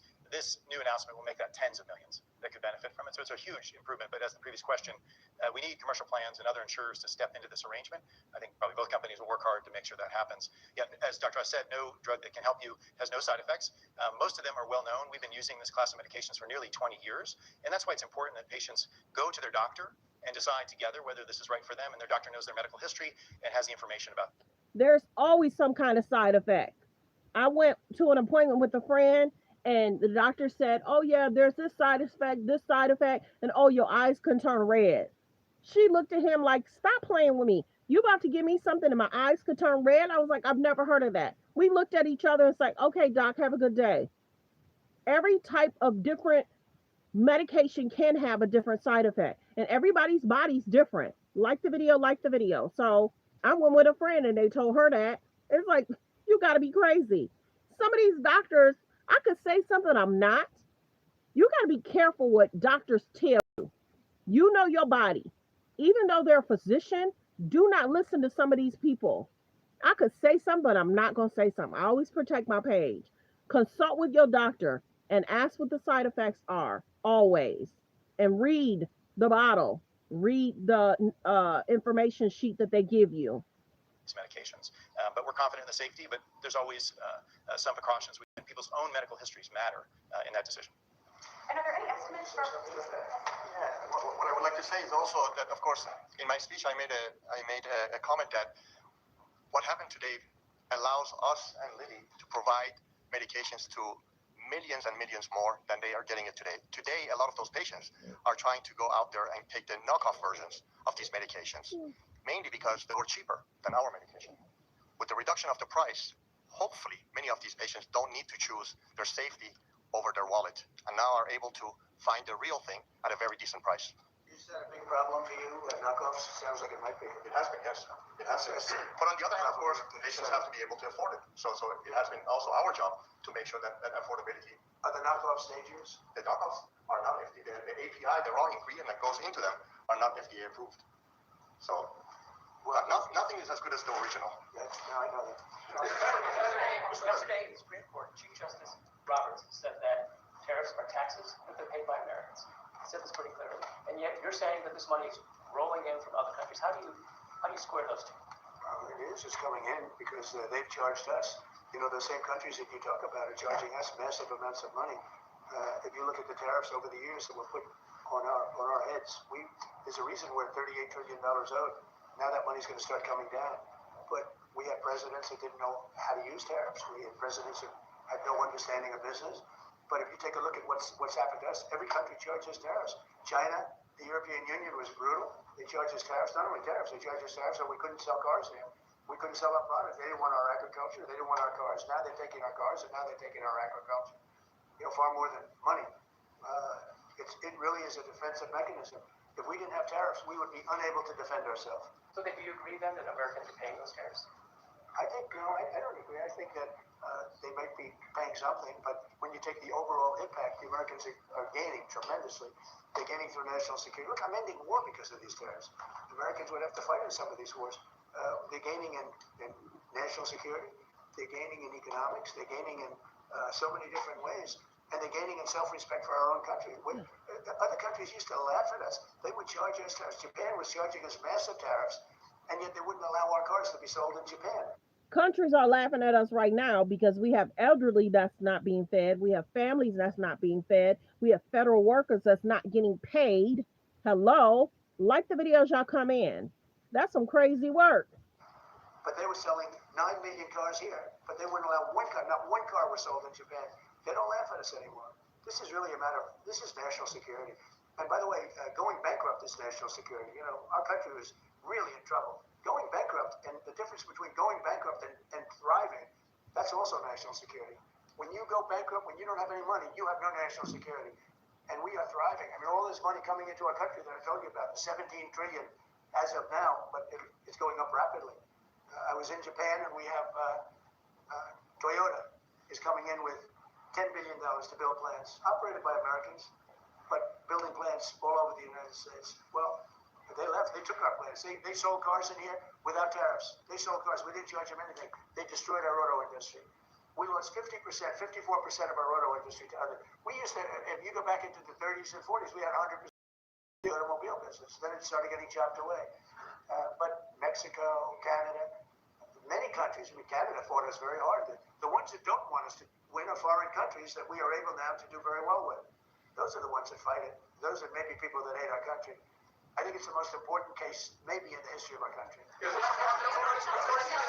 been a major achievement for your administration, targeting the segment of our population that needs it the most and has the highest obesity rate. You're making it affordable. You are truly saving lives. That's coming from the viewers that we've had in that 1 hour that we took a little bit of a break.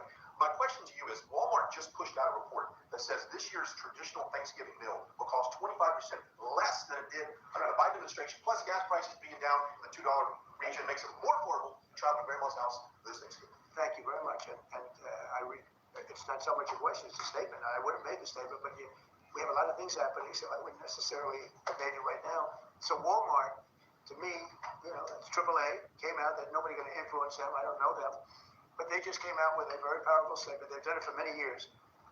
He's about to talk about the Walmart deal, but they're stating that there's less items in there, and that's why it's costing less.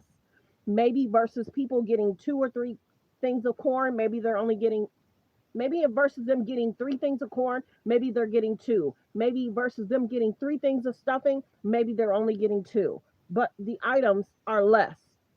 There was, and I want to say, they stated that it used to be like 25 items, now it's 21. So there's less items in there, and he's not stating that. That's a concern.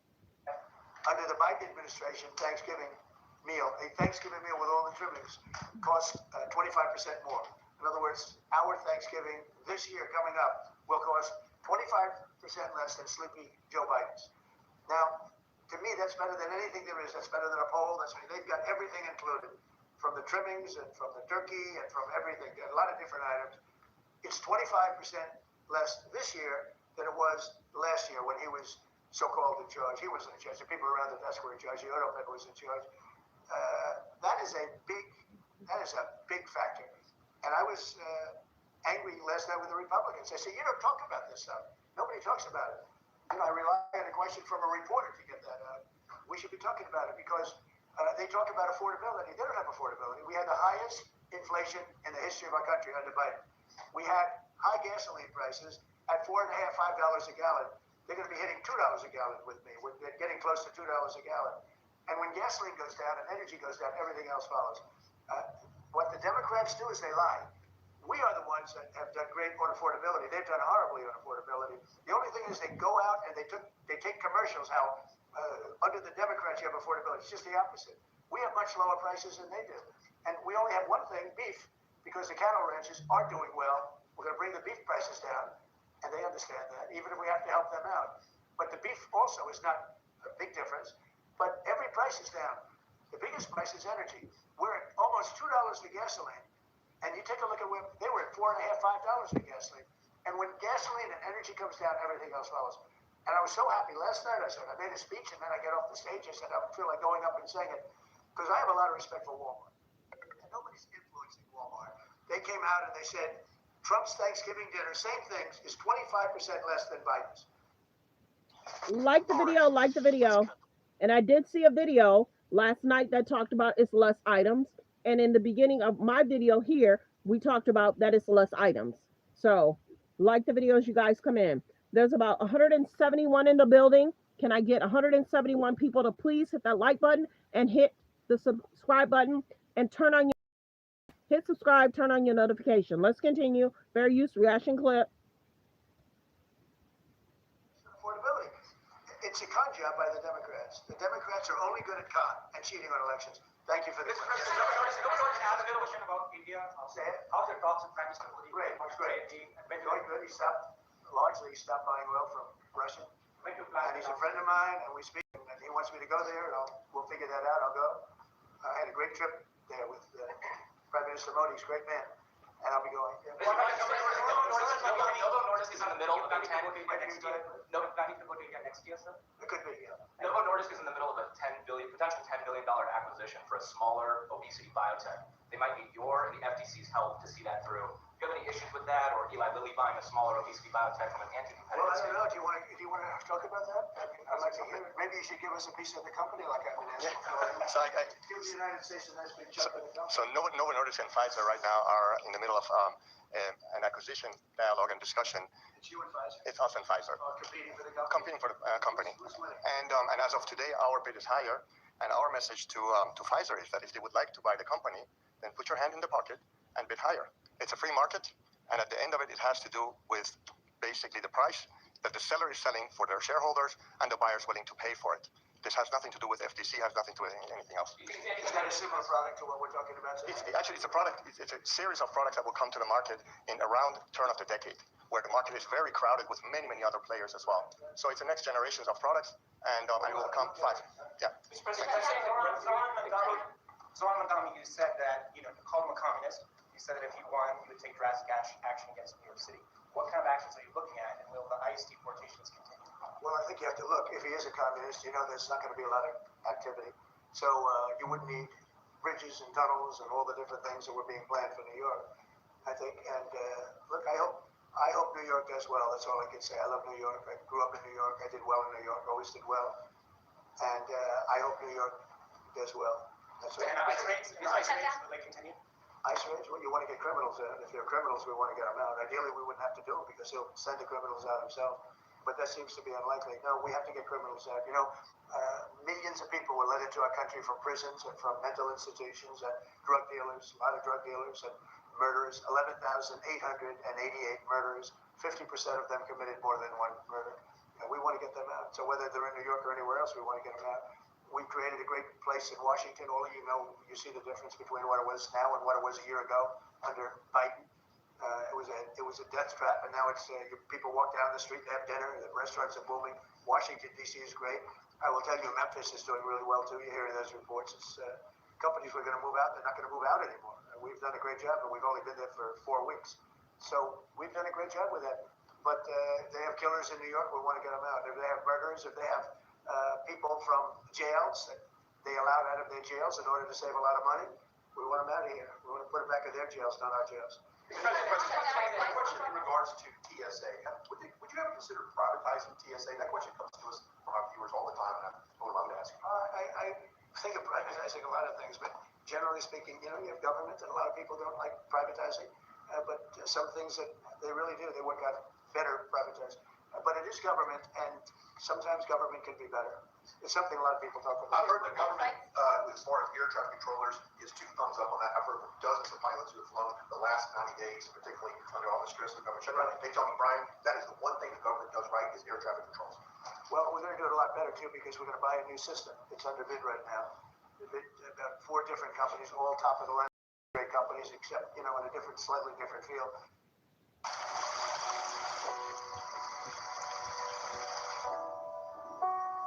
Like the video, fair use.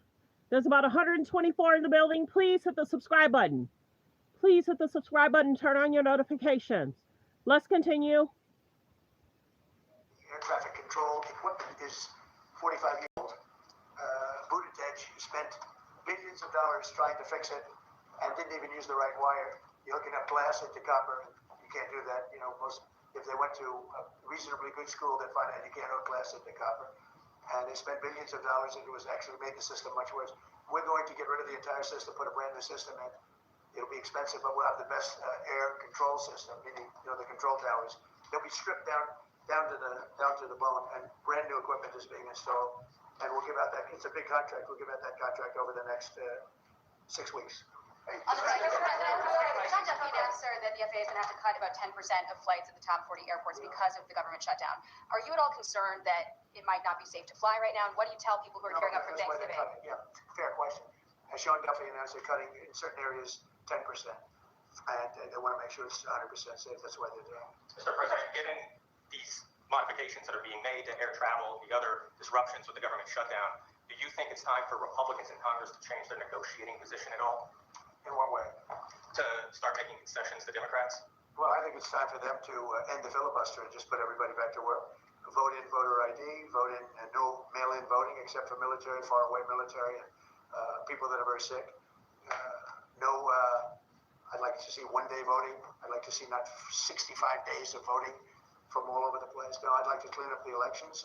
The border, we've done a great job. We have a great, strong border now. I'd like to see new rules on immigration that can be fair and good. But rules that you'll never get, rules that they're never going to get. There's so many things we could put in, including tax cuts that we could get, and we could do it all ourselves. But to do that, you have to end the filibuster. The filibuster is, and they'll do it too. They'll immediately do it. What they're going to do is, what the Democrats will do is they're going to make Puerto Rico a state. They're going to make D.C. a state. They're going to pack the court. They're going to end up with more electoral votes. They're going to end up with 4 senators because of the 2 states. And they're going to do this 100%. They would have done it, except Manchin and Sinema got in their way. They would have done it. So if they're going to do it, I would do it. I would do it before them. And you think Somebody like Israel. Israel attacked first. That attack was very, very powerful. I was very much in charge of that. When Israel attacked Iran first, that was a great day for Israel because that attack did more damage than the rest of them put together. What I'd like to see is voter ID. Who wouldn't approve voter ID? The Democrats. Why wouldn't they approve it? Because they cheat. There's only one reason not. We don't have voter identification. And we should have. If we got rid of the filibuster in one day, you'd have voter identification. The only reason they don't want it is because they cheat.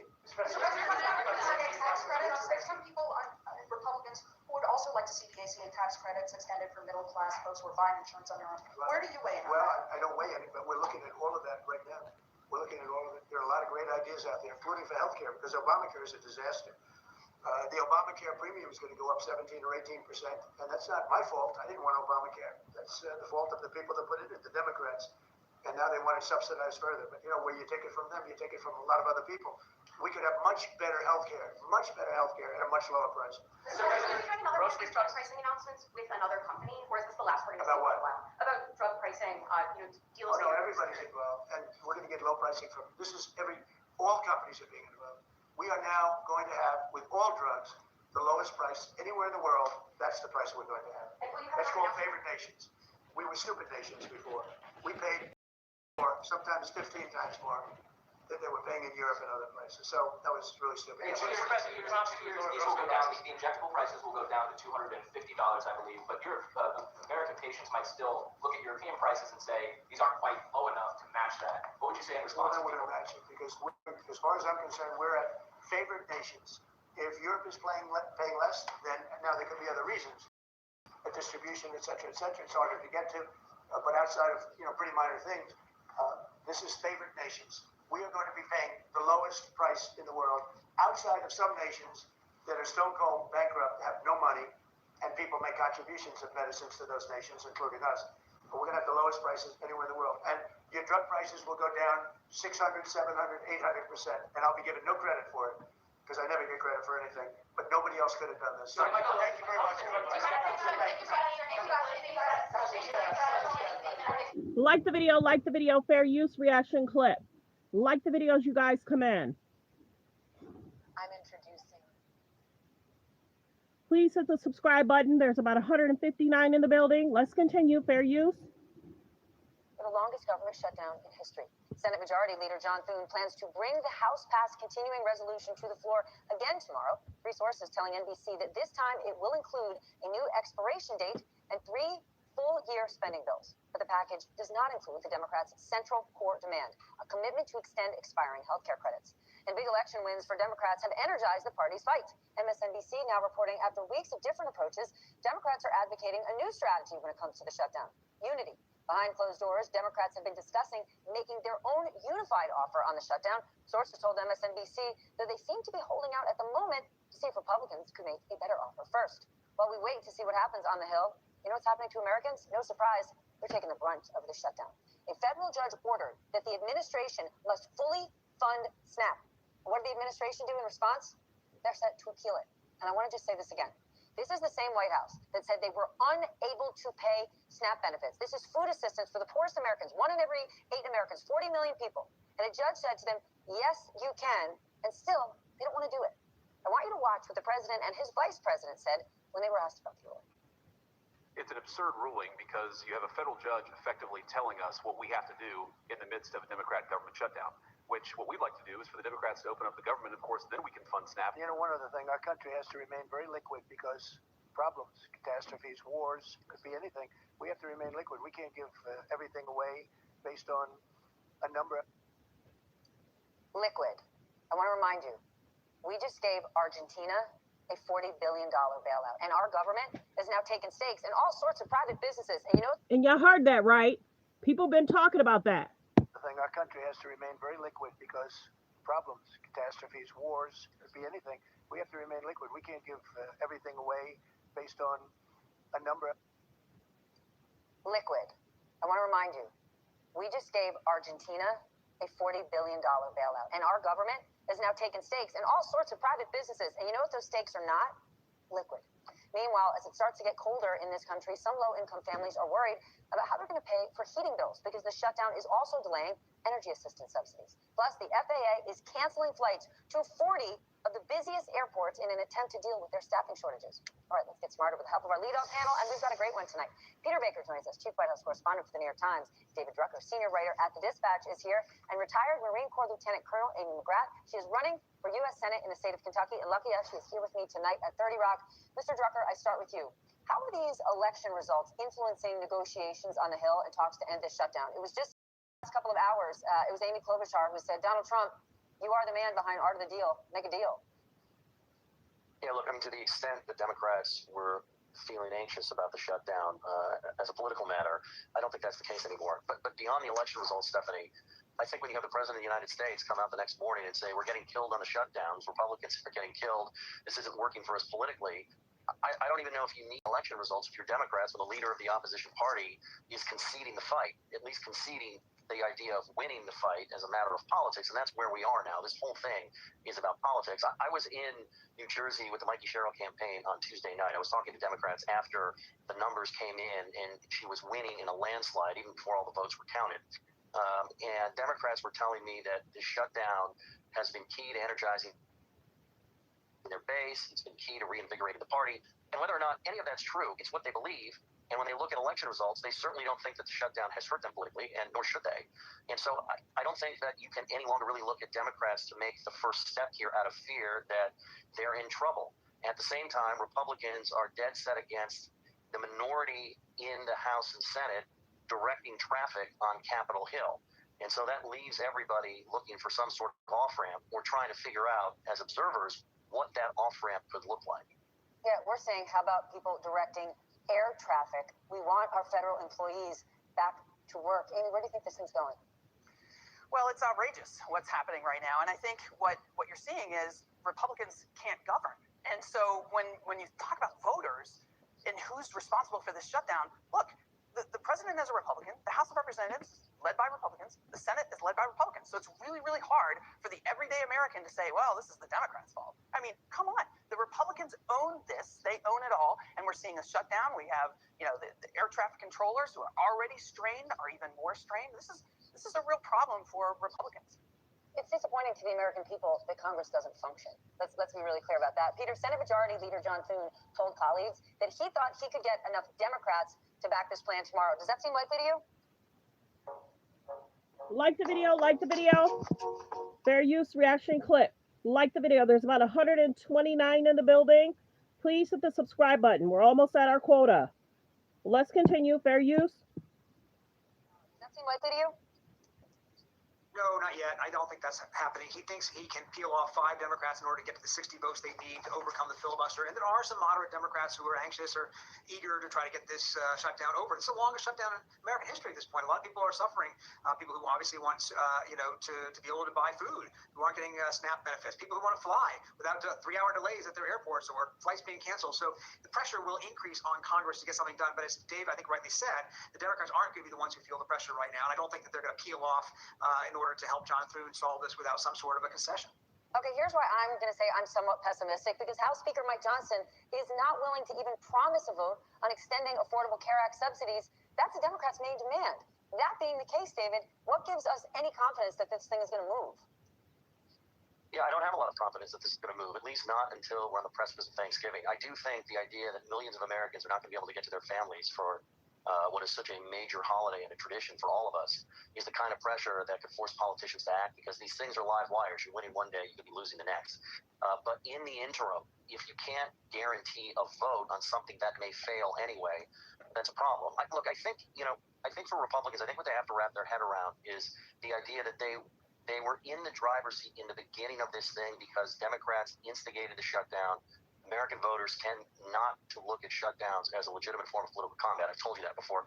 But once the Republicans became active participants in this, particularly with the president resisting making SNAP payments, for instance, when a judge says he can't, right? When the administration uses the shutdown to fire workers, not just furlough them and tell them, hey, we're going to... And that's the other thing I was thinking about too. If a man has a pregnant wife, you better stay by her side.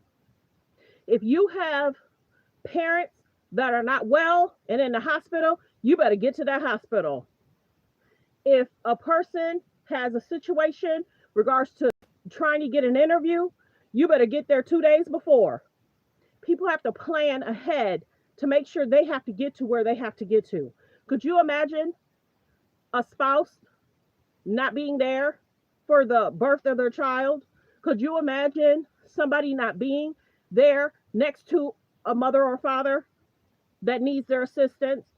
Baby, like the videos, your eyes come in. Make everybody whole once this thing's over. When the House decides not to be in session so as to appear as though they're using the shutdown for other things, it made it much harder for them to corner Democrats and say, we're ready to work, we want government to function, it's these guys. And I think that they have to look at the tactics here, especially in light of what happened this week, and look for another way to try and... And people talk about travel insurance. You better get it.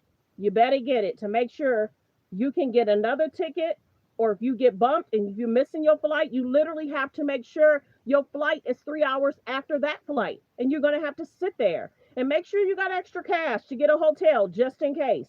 As you travel, you better make sure you have extra money, extra cash.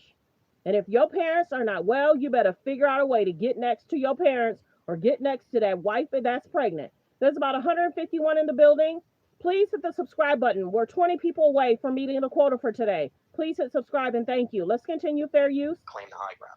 I want to stay on this SNAP funding thing, right? It was Michael Che from SNL who said it this week. Like, he gets it. We're in the business of hating on one another, on the platforms, engagement, blah, blah, blah. But can't we draw the line and come together when it comes to feeding the poor? I want to play a little bit more of the sound of what Vice President Vance said about SNAP funding. Watch this. We're trying to keep as much turned on. We're trying to keep as much going as possible. The president and the entire administration are working on that, but we're not going to do it under the orders of a federal judge. We're going to do it according to what we think we have to do to comply with the law, of course, but also to actually make the government work for people. Okay, if they're going to do what they have to do to comply with the law, wouldn't the exact thing be do what a judge tells you to do? Peter? Yeah, that would be the definition of complying with the law. The judge says you have to do it, you have to do it. And what's striking here is that J.D. Vance, who comes from a background where, in Appalachia, in Ohio, a family that was not well off, in a community that was not well off, a community that depended at times on government assistance, seems not specifically, sympathetic to the conditions that are being placed on people who aren't part of this political game, who aren't, involved in Republican versus Democrat, who are just trying to get through the day, trying to find ways to feed their family. You hear other Republicans, there are Republicans out there who are concerned about this. And remember, in fact, there are a lot of Republicans who represent districts today that are more, in fact, dependent on these kind of benefits than they used to be. Republicans used to be the party, in fact, of, wealthier districts that didn't need these kind of programs. Today, they have positioned themselves as the champions of working Americans and lower income working Americans who, in fact, at times do need the government to step in and help, and yet they have not felt the pressure to find a way to get out of this situation. And even though the president himself says that Republicans are paying a political price for it.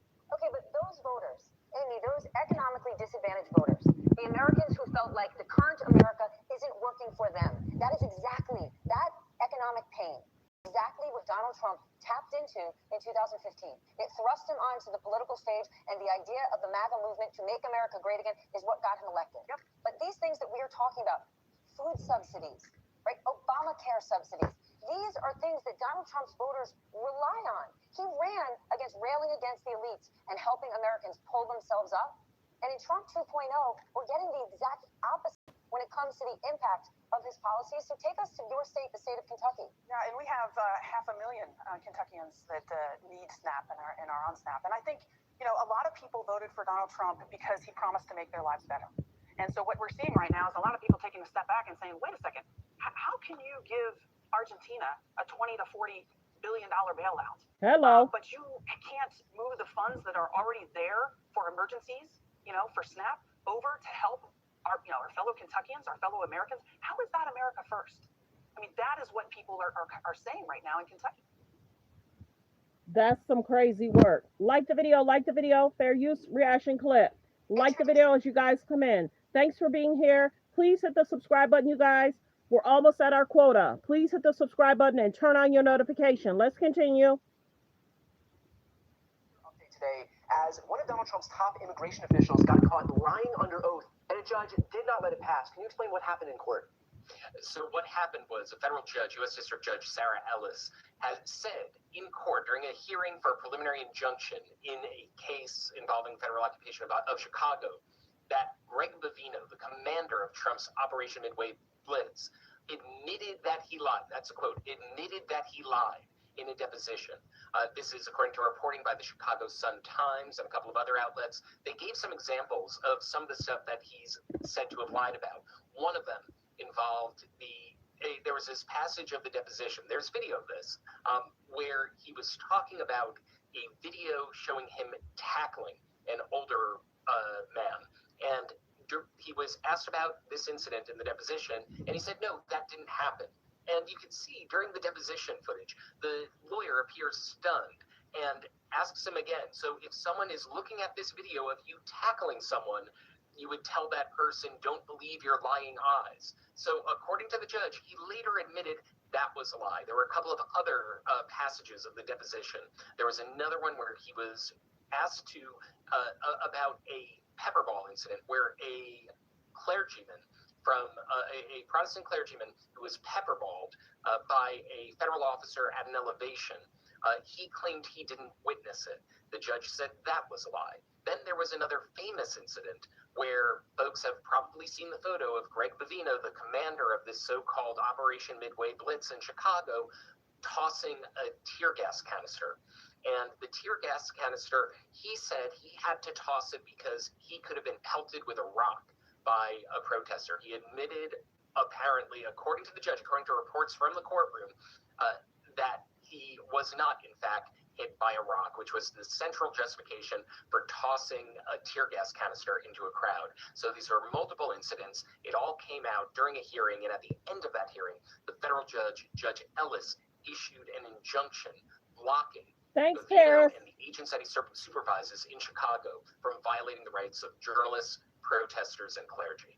In other words, does it seem like judges are finally not offering the presumption of regularity or this deference that we had been seeing for so long? And I know you and I have spoken about this idea of conferring a presumption of regularity to the federal government because for decades and decades and decades, you believe what the federal government has said, and yet this administration uniquely is perfectly content to lie, feels the need to in front of these judges, and yet still there had been this presumption of regularity. Does it feel like that's gone away in an instance like this? It just keeps on happening. It happens in the case of Kilmar Abrego Garcia. It happened in the case here. It's happening across the country. It's happening in cases where just the same day, the sandwich thrower case, the jury tossed that out as part of a pattern.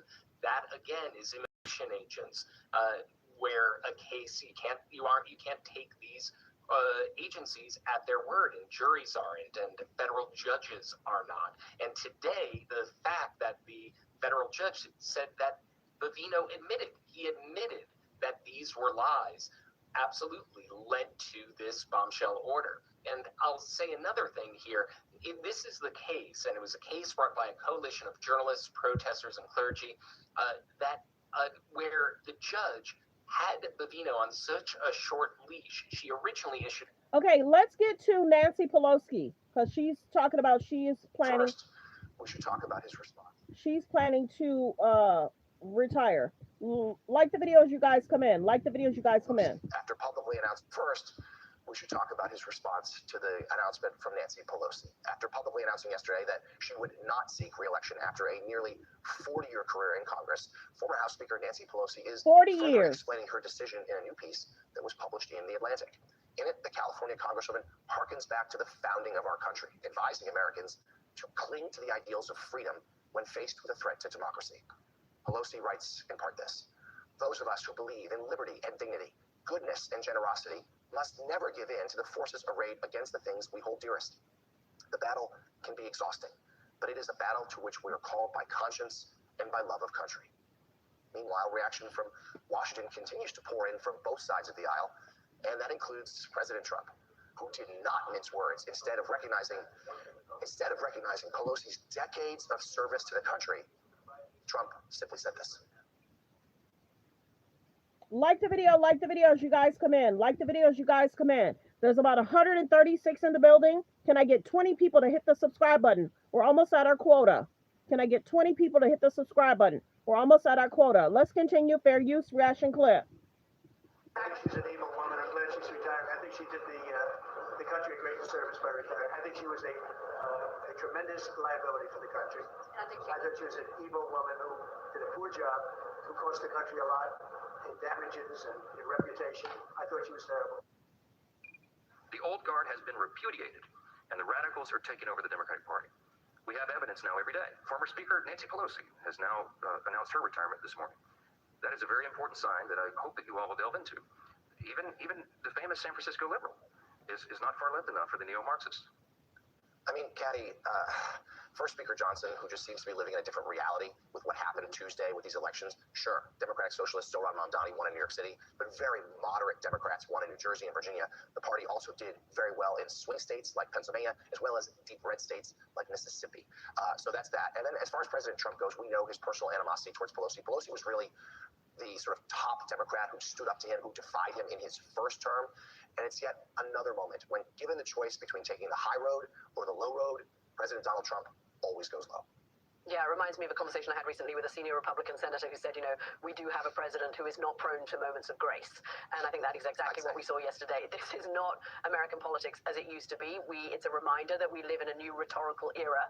And at a moment when somebody's retiring after a long and stellar career, even if they were on the other side, there once was a time not very long ago, Jonathan, where you actually said something nice about them. And Gaddy, we'll also just President Trump, not a word about the passing of former Vice President Dick Cheney this week. Another a political figure who opposed him. Yes, flags were lowered at the White House and across Washington because that's in the code.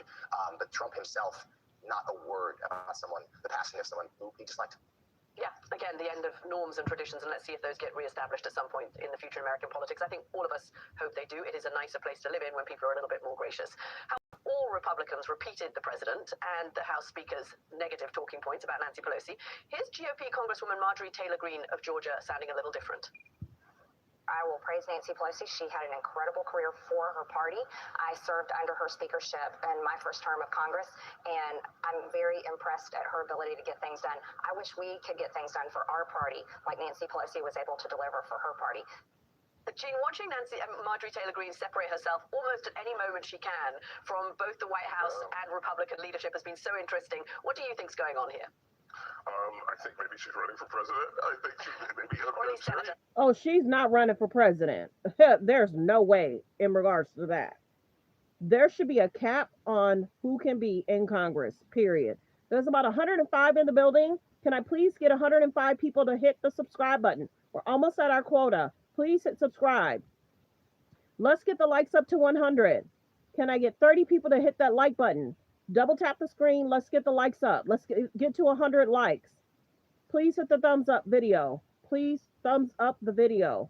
Let's get the likes up. Let's continue. Fair use reaction clip. Yes, I'm serious. Yeah, no, I think she is. I think she has ambitions for higher office, and that's number one. And number two, she's, you know, and I'm sorry, I thought I'd never say this, but on these issues, she's coming back more to reality. You know, she's giving more sort of reality-based analysis than we're hearing from Speaker Johnson, for example. Like what is he doing? What is this? You know, Democrats are all communists who are, you know, ready to bring the hammer and sickle to Washington. I mean, that line over and over every day. It's not landing. It's not happening.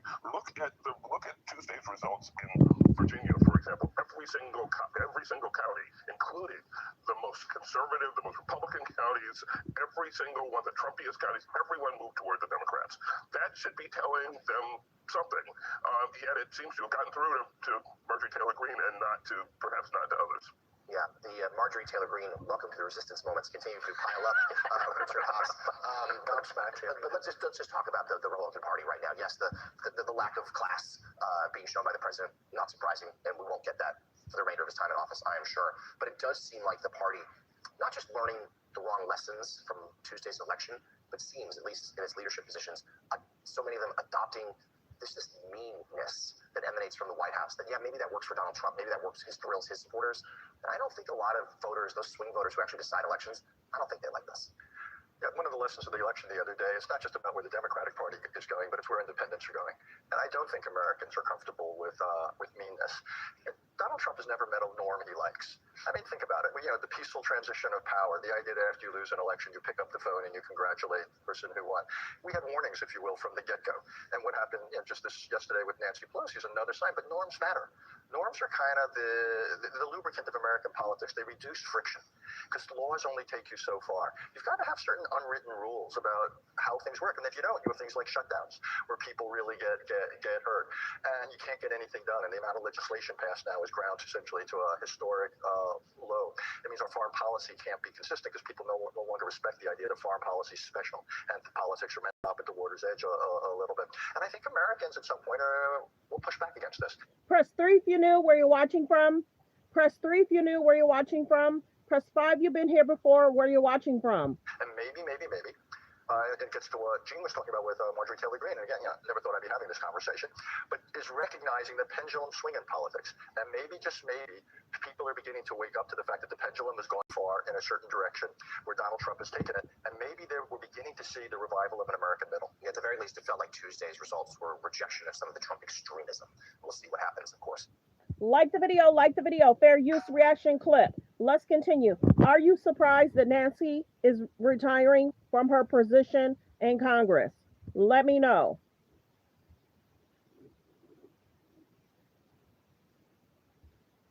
For women in politics, what's your reaction to Pelosi's announcement this morning after her nearly 40 years of service in Congress?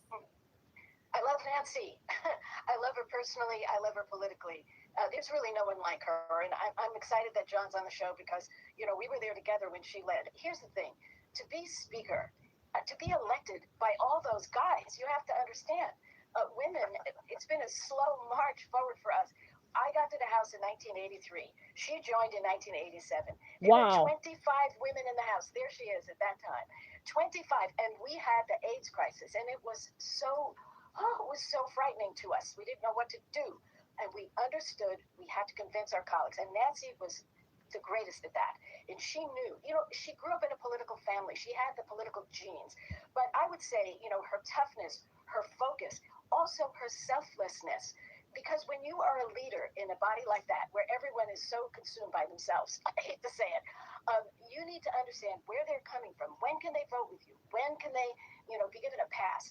She knew how to count those votes. Boy, I just love her. And no one like her. No one. Governor, you served in Congress alongside Pelosi in the House as well. What do you think her legacy will be? Oh, she's going to be really respected. I want to tell you a story. A lot of times names get put out there. I go to dinners with, Republicans and I say something positive about somebody like Pelosi. They're like, oh, really? There's so much. It's just sad that I have to go and defend people in terms of the type of person they are. I want to tell you a story. I had left the Congress and I was in New York and I was going down the street with a couple liberal Democrats that always kind of jokingly poke at me a little bit. And we were walking together. There were three of us. And she comes out of a restaurant and she spots me. She comes over and she gives me a big hug and says, "We really miss you, John." And I've told that story many times. I mean, I had experiences like that with Hillary Clinton. That was, and look, Barbara, what she said, we served together. We had a lot of fun together. We'd argue together. But at the end of the day, we were okay. We liked one another. And Pelosi she was an incredible speaker. She figured out how to get people to march at the same time. She was bipartisan at times. And I don't know what the speaker's talking about these neo-Marxists. I guess, I don't know, must be talking about the guy that won in New York. But Spanberger and the lady who just won in New Jersey, those people are moderate. And you think about what happened in Virginia in that election. It was not only that she won, but they won all these seats in the House of Representatives. I think they've taken over one of the houses. They had remarkable gains. They were moderate. That's what I hope the Democrats learn from that. Going to the left doesn't work. And I think Pelosi, she was liberal, but she was pragmatic. And I like her. I mean, I just like her a lot. I like her personally. Anybody who's going to treat you like that and give you a big hug when you're gone from Congress and say, "We miss you," what am I supposed to think about her? Well, She's it's refreshing. Liberal? I mean, come on. It's refreshing to hear some niceties about the other party, because these days the political rhetoric has just gotten so ugly. But let me pivot to what you kind of led me here, Governor, Senator. It was a big week for Democrats, especially Democratic women. Key races, including Virginia and New Jersey. What do you think that means for the party's future, especially as they look ahead to the midterms? I'm very excited about it. We suffered terrible losses a couple of years ago. We know that. And people always said, "You're finished, you're done." And I've been around long enough to see the ups and downs for both parties. But what I want to say about this election night, these women who won these governorships are so appealing to all sides. They're tough. They have national security backgrounds. They're role models now. And, coming off the heels of Nancy Pelosi, my own career, where, we were the first in many ways. But now we're seeing the legacy, and we're seeing Nancy's legacy of the toughness, of the focus, of the reaching out. And I have to say, what a lack of class by this Speaker Johnson. He should be just ashamed of himself at this moment. Why doesn't he just call his people back from vacation, for starters? But to go after Nancy like this and to be so crude about it all, I mean, it's wrong. So I'm excited about the future for Democrats. Last point I'd make, people go, are you going to go left? Are the Democrats going center or right? It's going to be interesting to see who takes her place. Like the video, fair use reaction clip. The answer is all of the above, depending upon the constituency. When I ran, my state was red to purple, and I couldn't win with just Democratic votes. I had to get Republican votes, independent votes. This is the recipe for success for us. Well, independents broke for Spanberger big time in Virginia. We know that 50% of people there said the economy was their top issue. Governor, we've heard Speaker Johnson and others in the Republican Party kind of dismiss. Can I get 10 people to hit the subscribe button? We're almost at our quota. 10 people to hit the subscribe button. If you already hit subscribe, thank you. If you already hit like, thank you. Let's continue. 10 people to hit subscribe and thank you. The results from this off-year election saying, you can't translate that into the midterms. But do you think Republicans are getting the message from this election? Well, Yeah, I mean, I hope they are. I think what happened, first of all, democracy won. I started to see it, really, the strength of the American people during those No King rallies. I mean, you had 7 million people out, the largest rally in the history, talking about the excesses of government. It was a beautiful thing to see people be willing to express themselves. I think there were two things. One is affordability, and they both talked about affordability. And if Democrats talk about affordability, they're then taking Trump's strongest issue away from him. Number two, I think the excesses of the administration are also something that voters are saying, no, we don't like that. It's gone too far. For the Republicans, I think they got to do some soul searching about what are they going to do about affordability and what are they going to do about some of these excesses. So what I'm interested in seeing is, are the Republicans willing to be a little bit more independent from Donald Trump and to chart a course? And I saw John Thune come out and say, we're not going to get rid of the filibuster, which, by the way, I think would be a disaster. So maybe you're starting to see Republicans realize, look, the country's basically center right. And I think that was the message. And this affordability issue, big darn deal.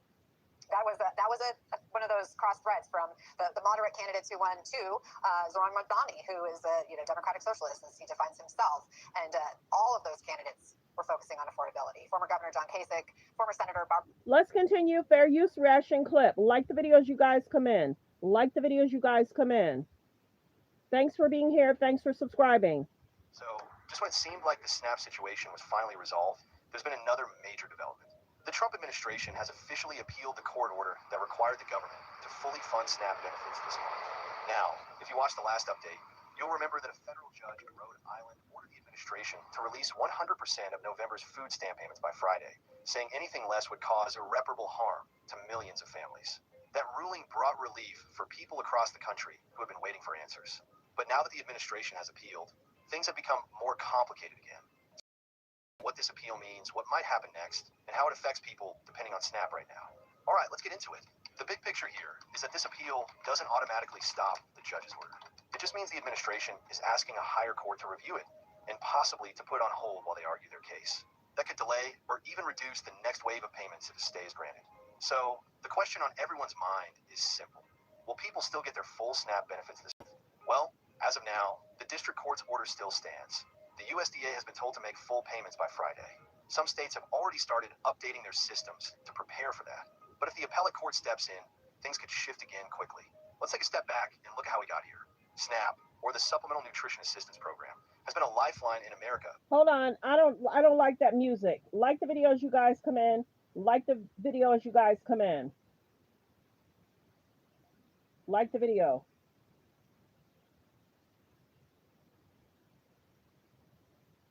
Thanks for being here. Thanks for subscribing. Like the videos you guys come in. Let's do an update in regards to SNAP. I don't know if that music will mess me up. Okay. And we begin with that court order for the Trump administration to restore federal food benefit funding immediately. Good afternoon, everyone. I'm Carolyn Johnson. And I'm Jonathan Gonzalez. SNAP benefits have expired for the first time in history. Now there's a new development that could see that program fully funded by tomorrow. Our Conan Nolan joining us live in the newsroom with this latest update. And Conan, is there any chance the president could appeal today's ruling? There's always a chance. Keep in mind, though, that this is the second ruling from this particular federal court judge demanding the Trump administration fund the SNAP program. Now, and unlike the earlier order, which said it must provide at least partial funding for the food program, this one says fund it all for the entire month of November. You have the money in the Department of Agriculture. The judge clearly, from what we are told from those in the hearing, irked by the administration's apparent foot dragging on this issue. Now, an estimated 5.5 million Californians depend on CalFresh, which is what the SNAP program is called in California.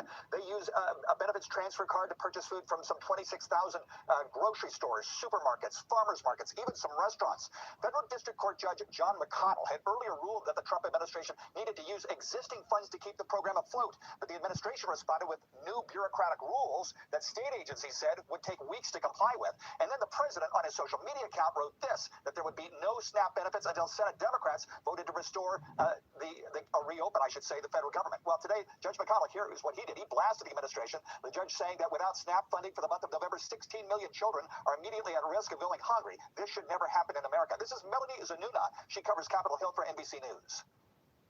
And the judge went on to say that they have to tap into other funds other than the contingency fund, which is about $5 billion, not enough to cover the month of November. The judge now saying that find other ways to pay out the full month. What's unclear, though, is how quickly people can get these benefits, because there are administrative logistical delays to really getting those benefits actually loaded on people's cards. But no less, a big development, crucial win for people who rely on that food assistance in America. Right, but at the moment, we're not exactly sure how it translates. If the administration will somehow appeal this ruling, whether the president, as the judge in this case has said, is using this for political purposes as leverage against Democrats in a reopening the government bill or continuing resolution, and whether the Department of Agriculture will admit to what we understand is the funding they have for this program. Still waiting. I'm Conan Nolan, NBC4 News. All right, Conan, thank you. And of course, many have been turning to food pantries and food distribution events because those SNAP benefits were paused. Today, one food giveaway in Long Beach couldn't keep up with the demand, sending people home hungry. Our McCullough Medina joining us live now from Long Beach. And Matt, we know this. Let me know in the, a federal judge or let me know in the comments. Do you washable rugs? You can let me know in the comments. Do you know anybody that has had to go get food from the pantries? Let me know in the comments. Like the video as you guys come in. Can I get 10 people to hit the subscribe? If you already hit subscribe, thank you. Let's continue fair use. Senate Democrats voted to restore reopen, I should say, the federal government. Judge McConnell, here is what he did. He blasted the administration. The judge saying that without SNAP funding for the month of November, 16 million children are immediately at risk of going hungry. This should never happen in America. This is Melanie Zanuna. She covers Capitol Hill for NBC News. And the judge went on to say that they have to tap into other funds other than the contingency fund, which is about $5 billion, not enough to cover the month of November. The judge now saying that find other ways to pay out the full month. What's unclear, though, is how quickly people can get these benefits because there are administrative logistical delays to really getting those benefits actually loaded on people's cards. But no less, a big development, crucial win for people who rely on that food assistance in America. Right, but at the moment, we're not exactly sure how it translates. If the administration will somehow appeal this ruling, whether the president, as the judge in this case has said, is using this for political purposes as leverage against Democrats in a reopening the government bill or continuing resolution, and whether the Department of Agriculture will admit to what we understand is the funding they have for this program. Still waiting. I'm Conan Nolan, NBC4 News. All right, Conan, thank you. And of course, many have been turning to food pantries and food distribution events because those SNAP benefits were paused. Today, one food giveaway in Long Beach couldn't keep up with the demand, sending people home hungry. Our McCullough Medina joining us live now from Long Beach. And Matt, we know this will be a huge relief for a lot of people. Yeah, if it does turn out to be. Oh, I'm sorry to hear that pantries are empty. Wow. I'm hoping, since a lot of people are not buying at Myers and Walmart, those groceries are going to go bad. Hopefully, there's an organization that go grab groceries from the grocery stores as people are not purchasing it. So I'm wondering if pantries are going to be full because a lot of grocery stores only hold stuff for a few days. So I'm wondering if a lot of those different agencies are going to go grab those groceries that people just didn't buy this week and last week. I'm hoping that gets better. Real talk. I'm hoping that gets better for you guys. I'm sorry to hear that. True, and there are no bureaucratic tie-ups with that decision. Certainly great news for a lot of these folks that came to this distribution site at St. Lucy's in West Long Beach to get food today. There were about 50 to 60 families that benefited from this distribution here today. The food coming from food finders and donations, but there were a heck of a lot of more families that were here that did not get food and were sent away hungry. Because we don't have a number, and the people that have numbers, they're the only ones that could get food. Wow. So Lopez and her family, they're from East Long Beach. They came here hoping to get food. They resorted to picking fruit from the trees outside the church after they realized they were not able to get the help they were looking for. They arrived too late this morning to get those numbers that were handed out around 6 and 9 a.m. Most folks got here. Let me know how long the food lines are. Are you guys waiting in line for 2 hours, 3 hours, or just an hour? Let me know how long the food lines are. Please hit the subscribe button. We're almost at our quota. Like the video. 6 a.m. to wait for those numbers. The food was handed out around 12:30 this afternoon. We talked to a grandmother of two who was lucky enough to get a number for her two toddler grandchildren and her daughter, who works to support the family. They rely on SNAP benefits to make ends meet. Now she says they don't have food in their pantry or their refrigerators. It's 4 of us, 2 adults, and 2 grandchildren. So we don't have the benefits of our SNAP card. So I'm here to get help. 16. Thank you all. Now, thankfully, she was able to get that help. She got number 16 here. She got a box of food, mostly eggs, bananas, some other produce, also some food that was close to the sell-by date, but we're told all that food was good to go. She was certainly grateful. She packed them up into her wagon, headed toward the bus stop to take them home to her hungry family. She says this will get them at least this week, and if the news holds up that SNAP benefits will be restored, well, that will be certainly great news. That means they won't have to be back here next Thursday when they plan to serve more food to the hungry again. We're live in West Long Beach. I'm McConnell Medina, NBC4 News.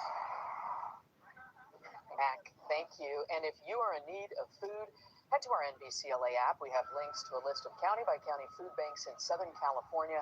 You'll also find information there on how to donate. And we continue to monitor how the government shutdown is impacting travel. Tomorrow, the FAA is preparing to cut 10% of flights at the nation's busiest airports.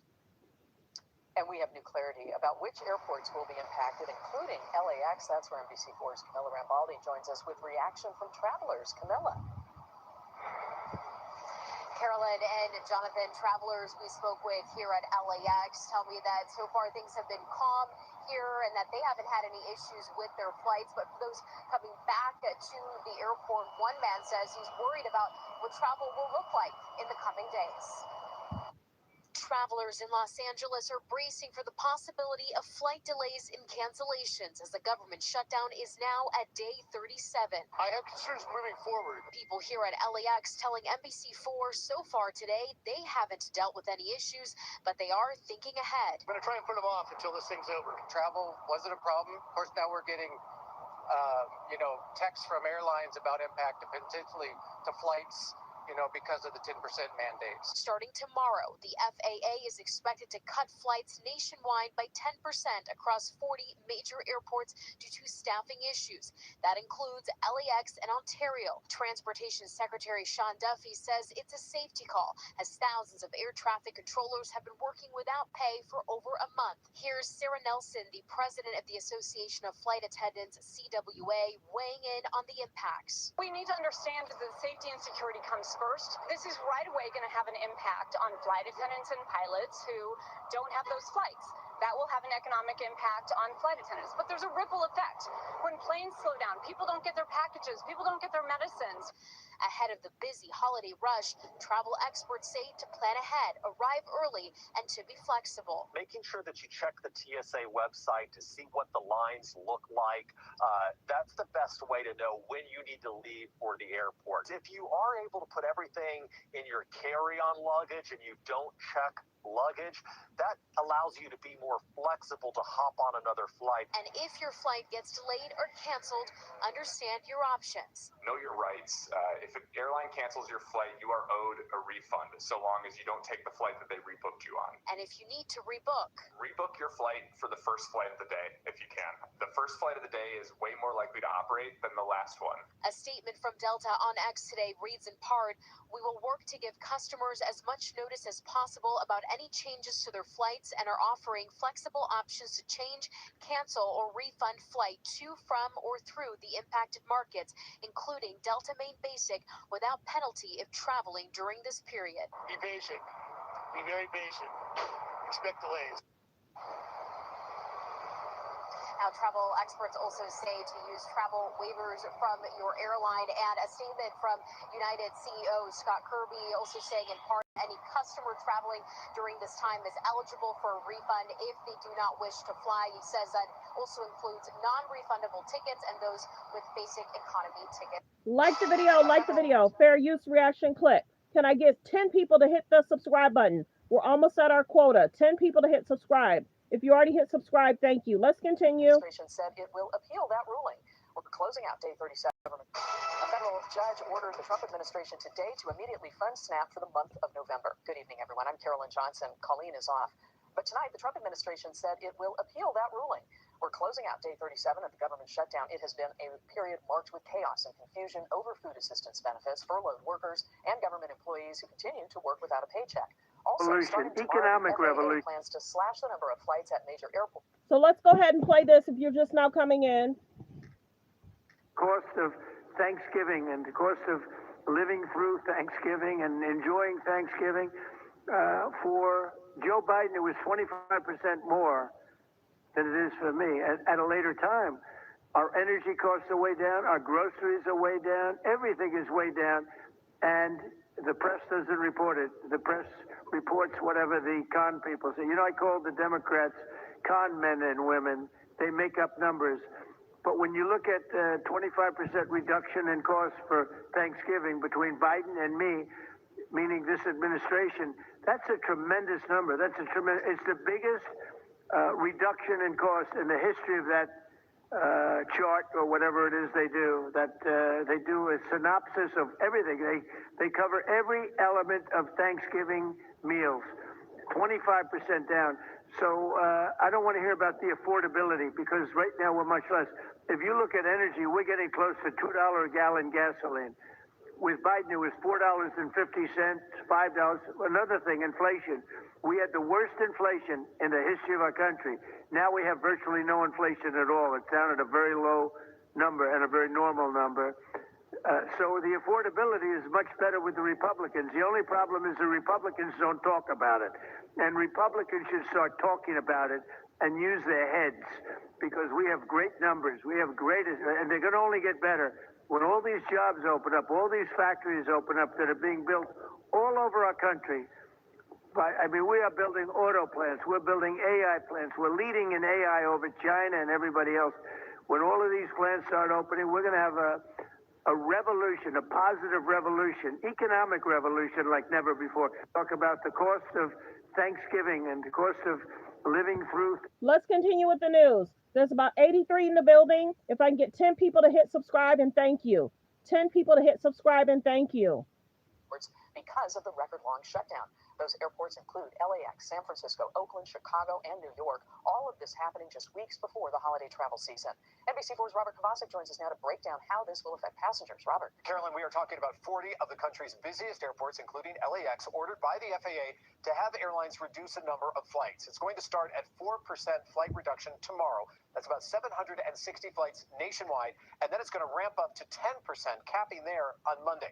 Transportation Secretary Sean Duffy says with air traffic controllers not getting a paycheck and many not showing up to work, the Trump administration is prioritizing safety, even if it means chaos for flyers. My mission, number one, is to keep people safe. That's one. Number two is gridlock with the traveling public. These are things that are hard to explain to our families. How do I explain to them that, mommy is having a hard time putting food on the table for them? So what we're doing here at NBC4 is looking for ways to make your journey a little less stressful if we can. To start, TSA and airline websites for delays and when exactly you should leave for the airport. And also good advice right here from AAA. If you are able, carry only a carry-on luggage. Do not check your bags in. If you only have carry-on luggage and you don't have bags to check That's good information to give. Only have a carry-on. in, it's going to allow you to be more flexible to possibly hop on another flight. Now, we are also following developments regarding the 42 million Americans that are relying on SNAP benefits. A federal judge criticizing the Trump administration today for only partially funding the program and now ordering the Trump administration to fully fund SNAP benefits for the month of November. In his ruling, the judge saying the harm facing Americans across the country is, quote, irreparable. But NBC News has confirmed the Trump administration has filed a notice to appeal this ruling. And while all of this is being played out in court, take a look out in Orange County. 310 families there won't be getting SNAP benefits and are now waiting in line at food banks and rationing what is left on their cards. We know that on average, the average card holds about $450. And when you think about that, for families that are already living under-resourced and on the edge, where there is no margin, that $450 a month is make or break. So a lot of families are coming to us to make those impossible decisions: food or rent, food or electricity, food or medication. While all this is happening, President Trump hosting leaders from 5 Central Asian nations for a working dinner at the White House this evening. Vice President Vance there as well. And when they took questions, VP Vance said, you are going to start seeing, quote, very real travel delays, and you are going to start seeing, quote, SNAP benefits run out. Vance says you can blame the Democrats for shutting down the government, but Democrats, emboldened by Tuesday's election results, are not backing down on their demands. Senator Dick Durbin of Illinois saying tonight, this about his Democratic Party. We are as unified as we have ever been. And so the longest U.S. government shutdown in history only continues. I'm Robert Kavasik. Carolyn, we'll see you tonight at 11. Sounds good, Robert. Okay, you guys, I've been live for 2 hours and 19 minutes. Please hit subscribe. Please continue to hit the like button. I hope I was able to give you guys a lot of information. Let me do hot topics, trending topics real quick. We talked Trump, Elon Musk. Let's say Elon Musk. I'll continue. I have to be careful with his stuff. You okay? Courtney, okay?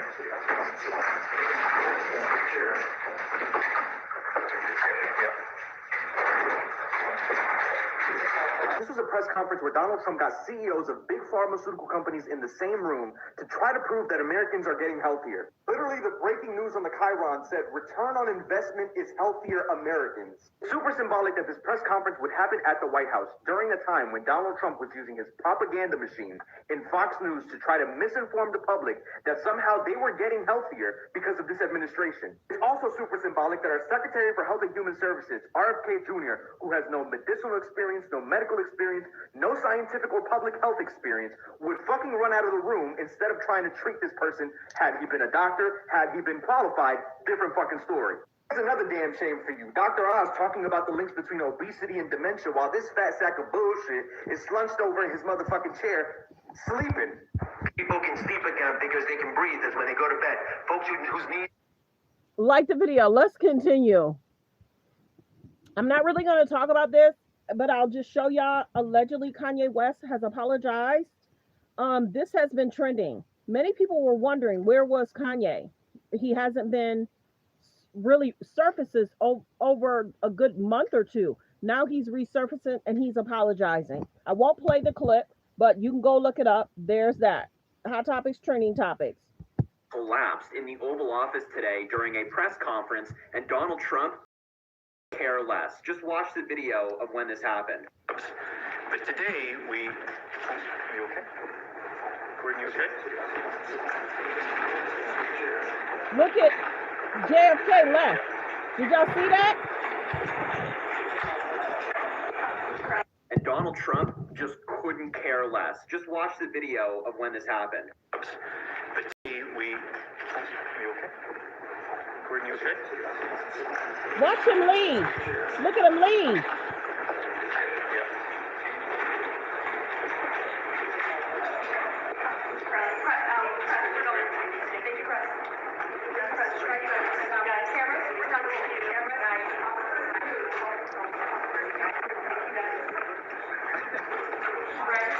He couldn't care less. He just stood there staring at this man who had just fallen on the floor. He honestly looks angry that his press conference got interrupted by a man having a medical episode. He just couldn't care. Also, during this press conference, he was like slumping in his chair, appearing to fall asleep. It was just very weird. Now, look, let me just be clear before MAGA rages in the comments. I know. There's that. Okay, let me see if there was anything else I wanted to talk about. Like I said, Kanye apologizes.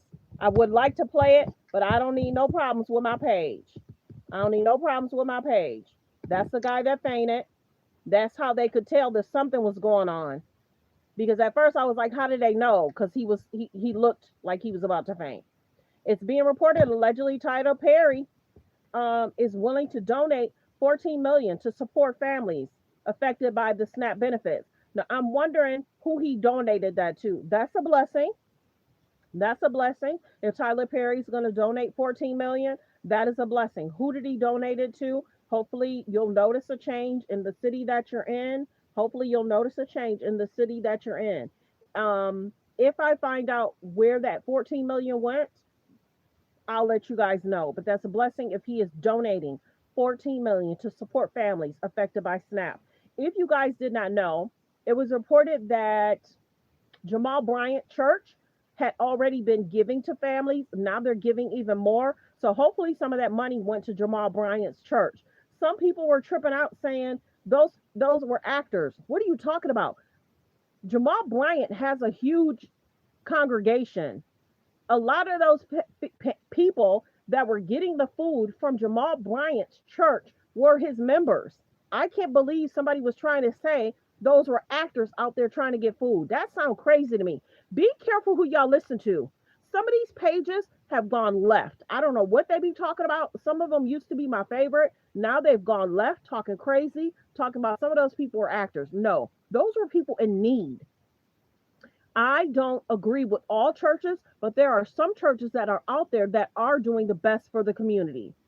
If you go to a church that do the best for the community, that's a good church to go to. If you go to a church that do barely anything for the community, they are putting that money in their pockets. If you go to a church that are telling you to get in lines, here's the $500 line, here's the $1,000 line, and they prey on people around tax time.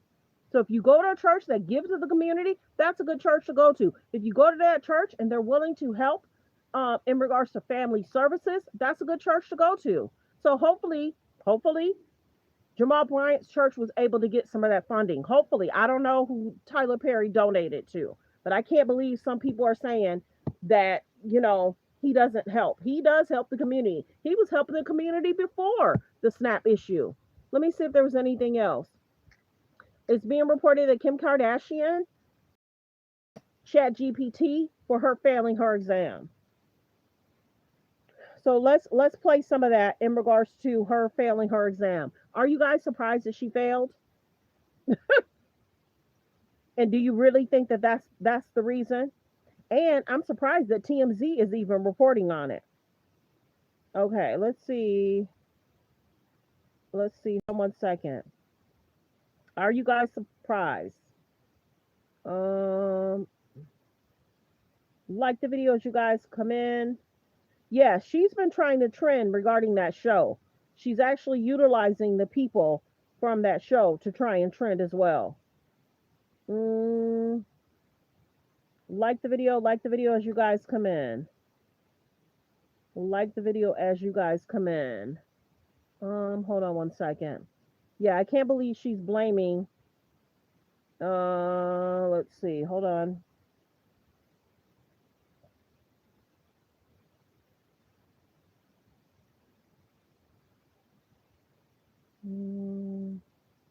Like the video as you guys come in. Okay, let's see. There it is.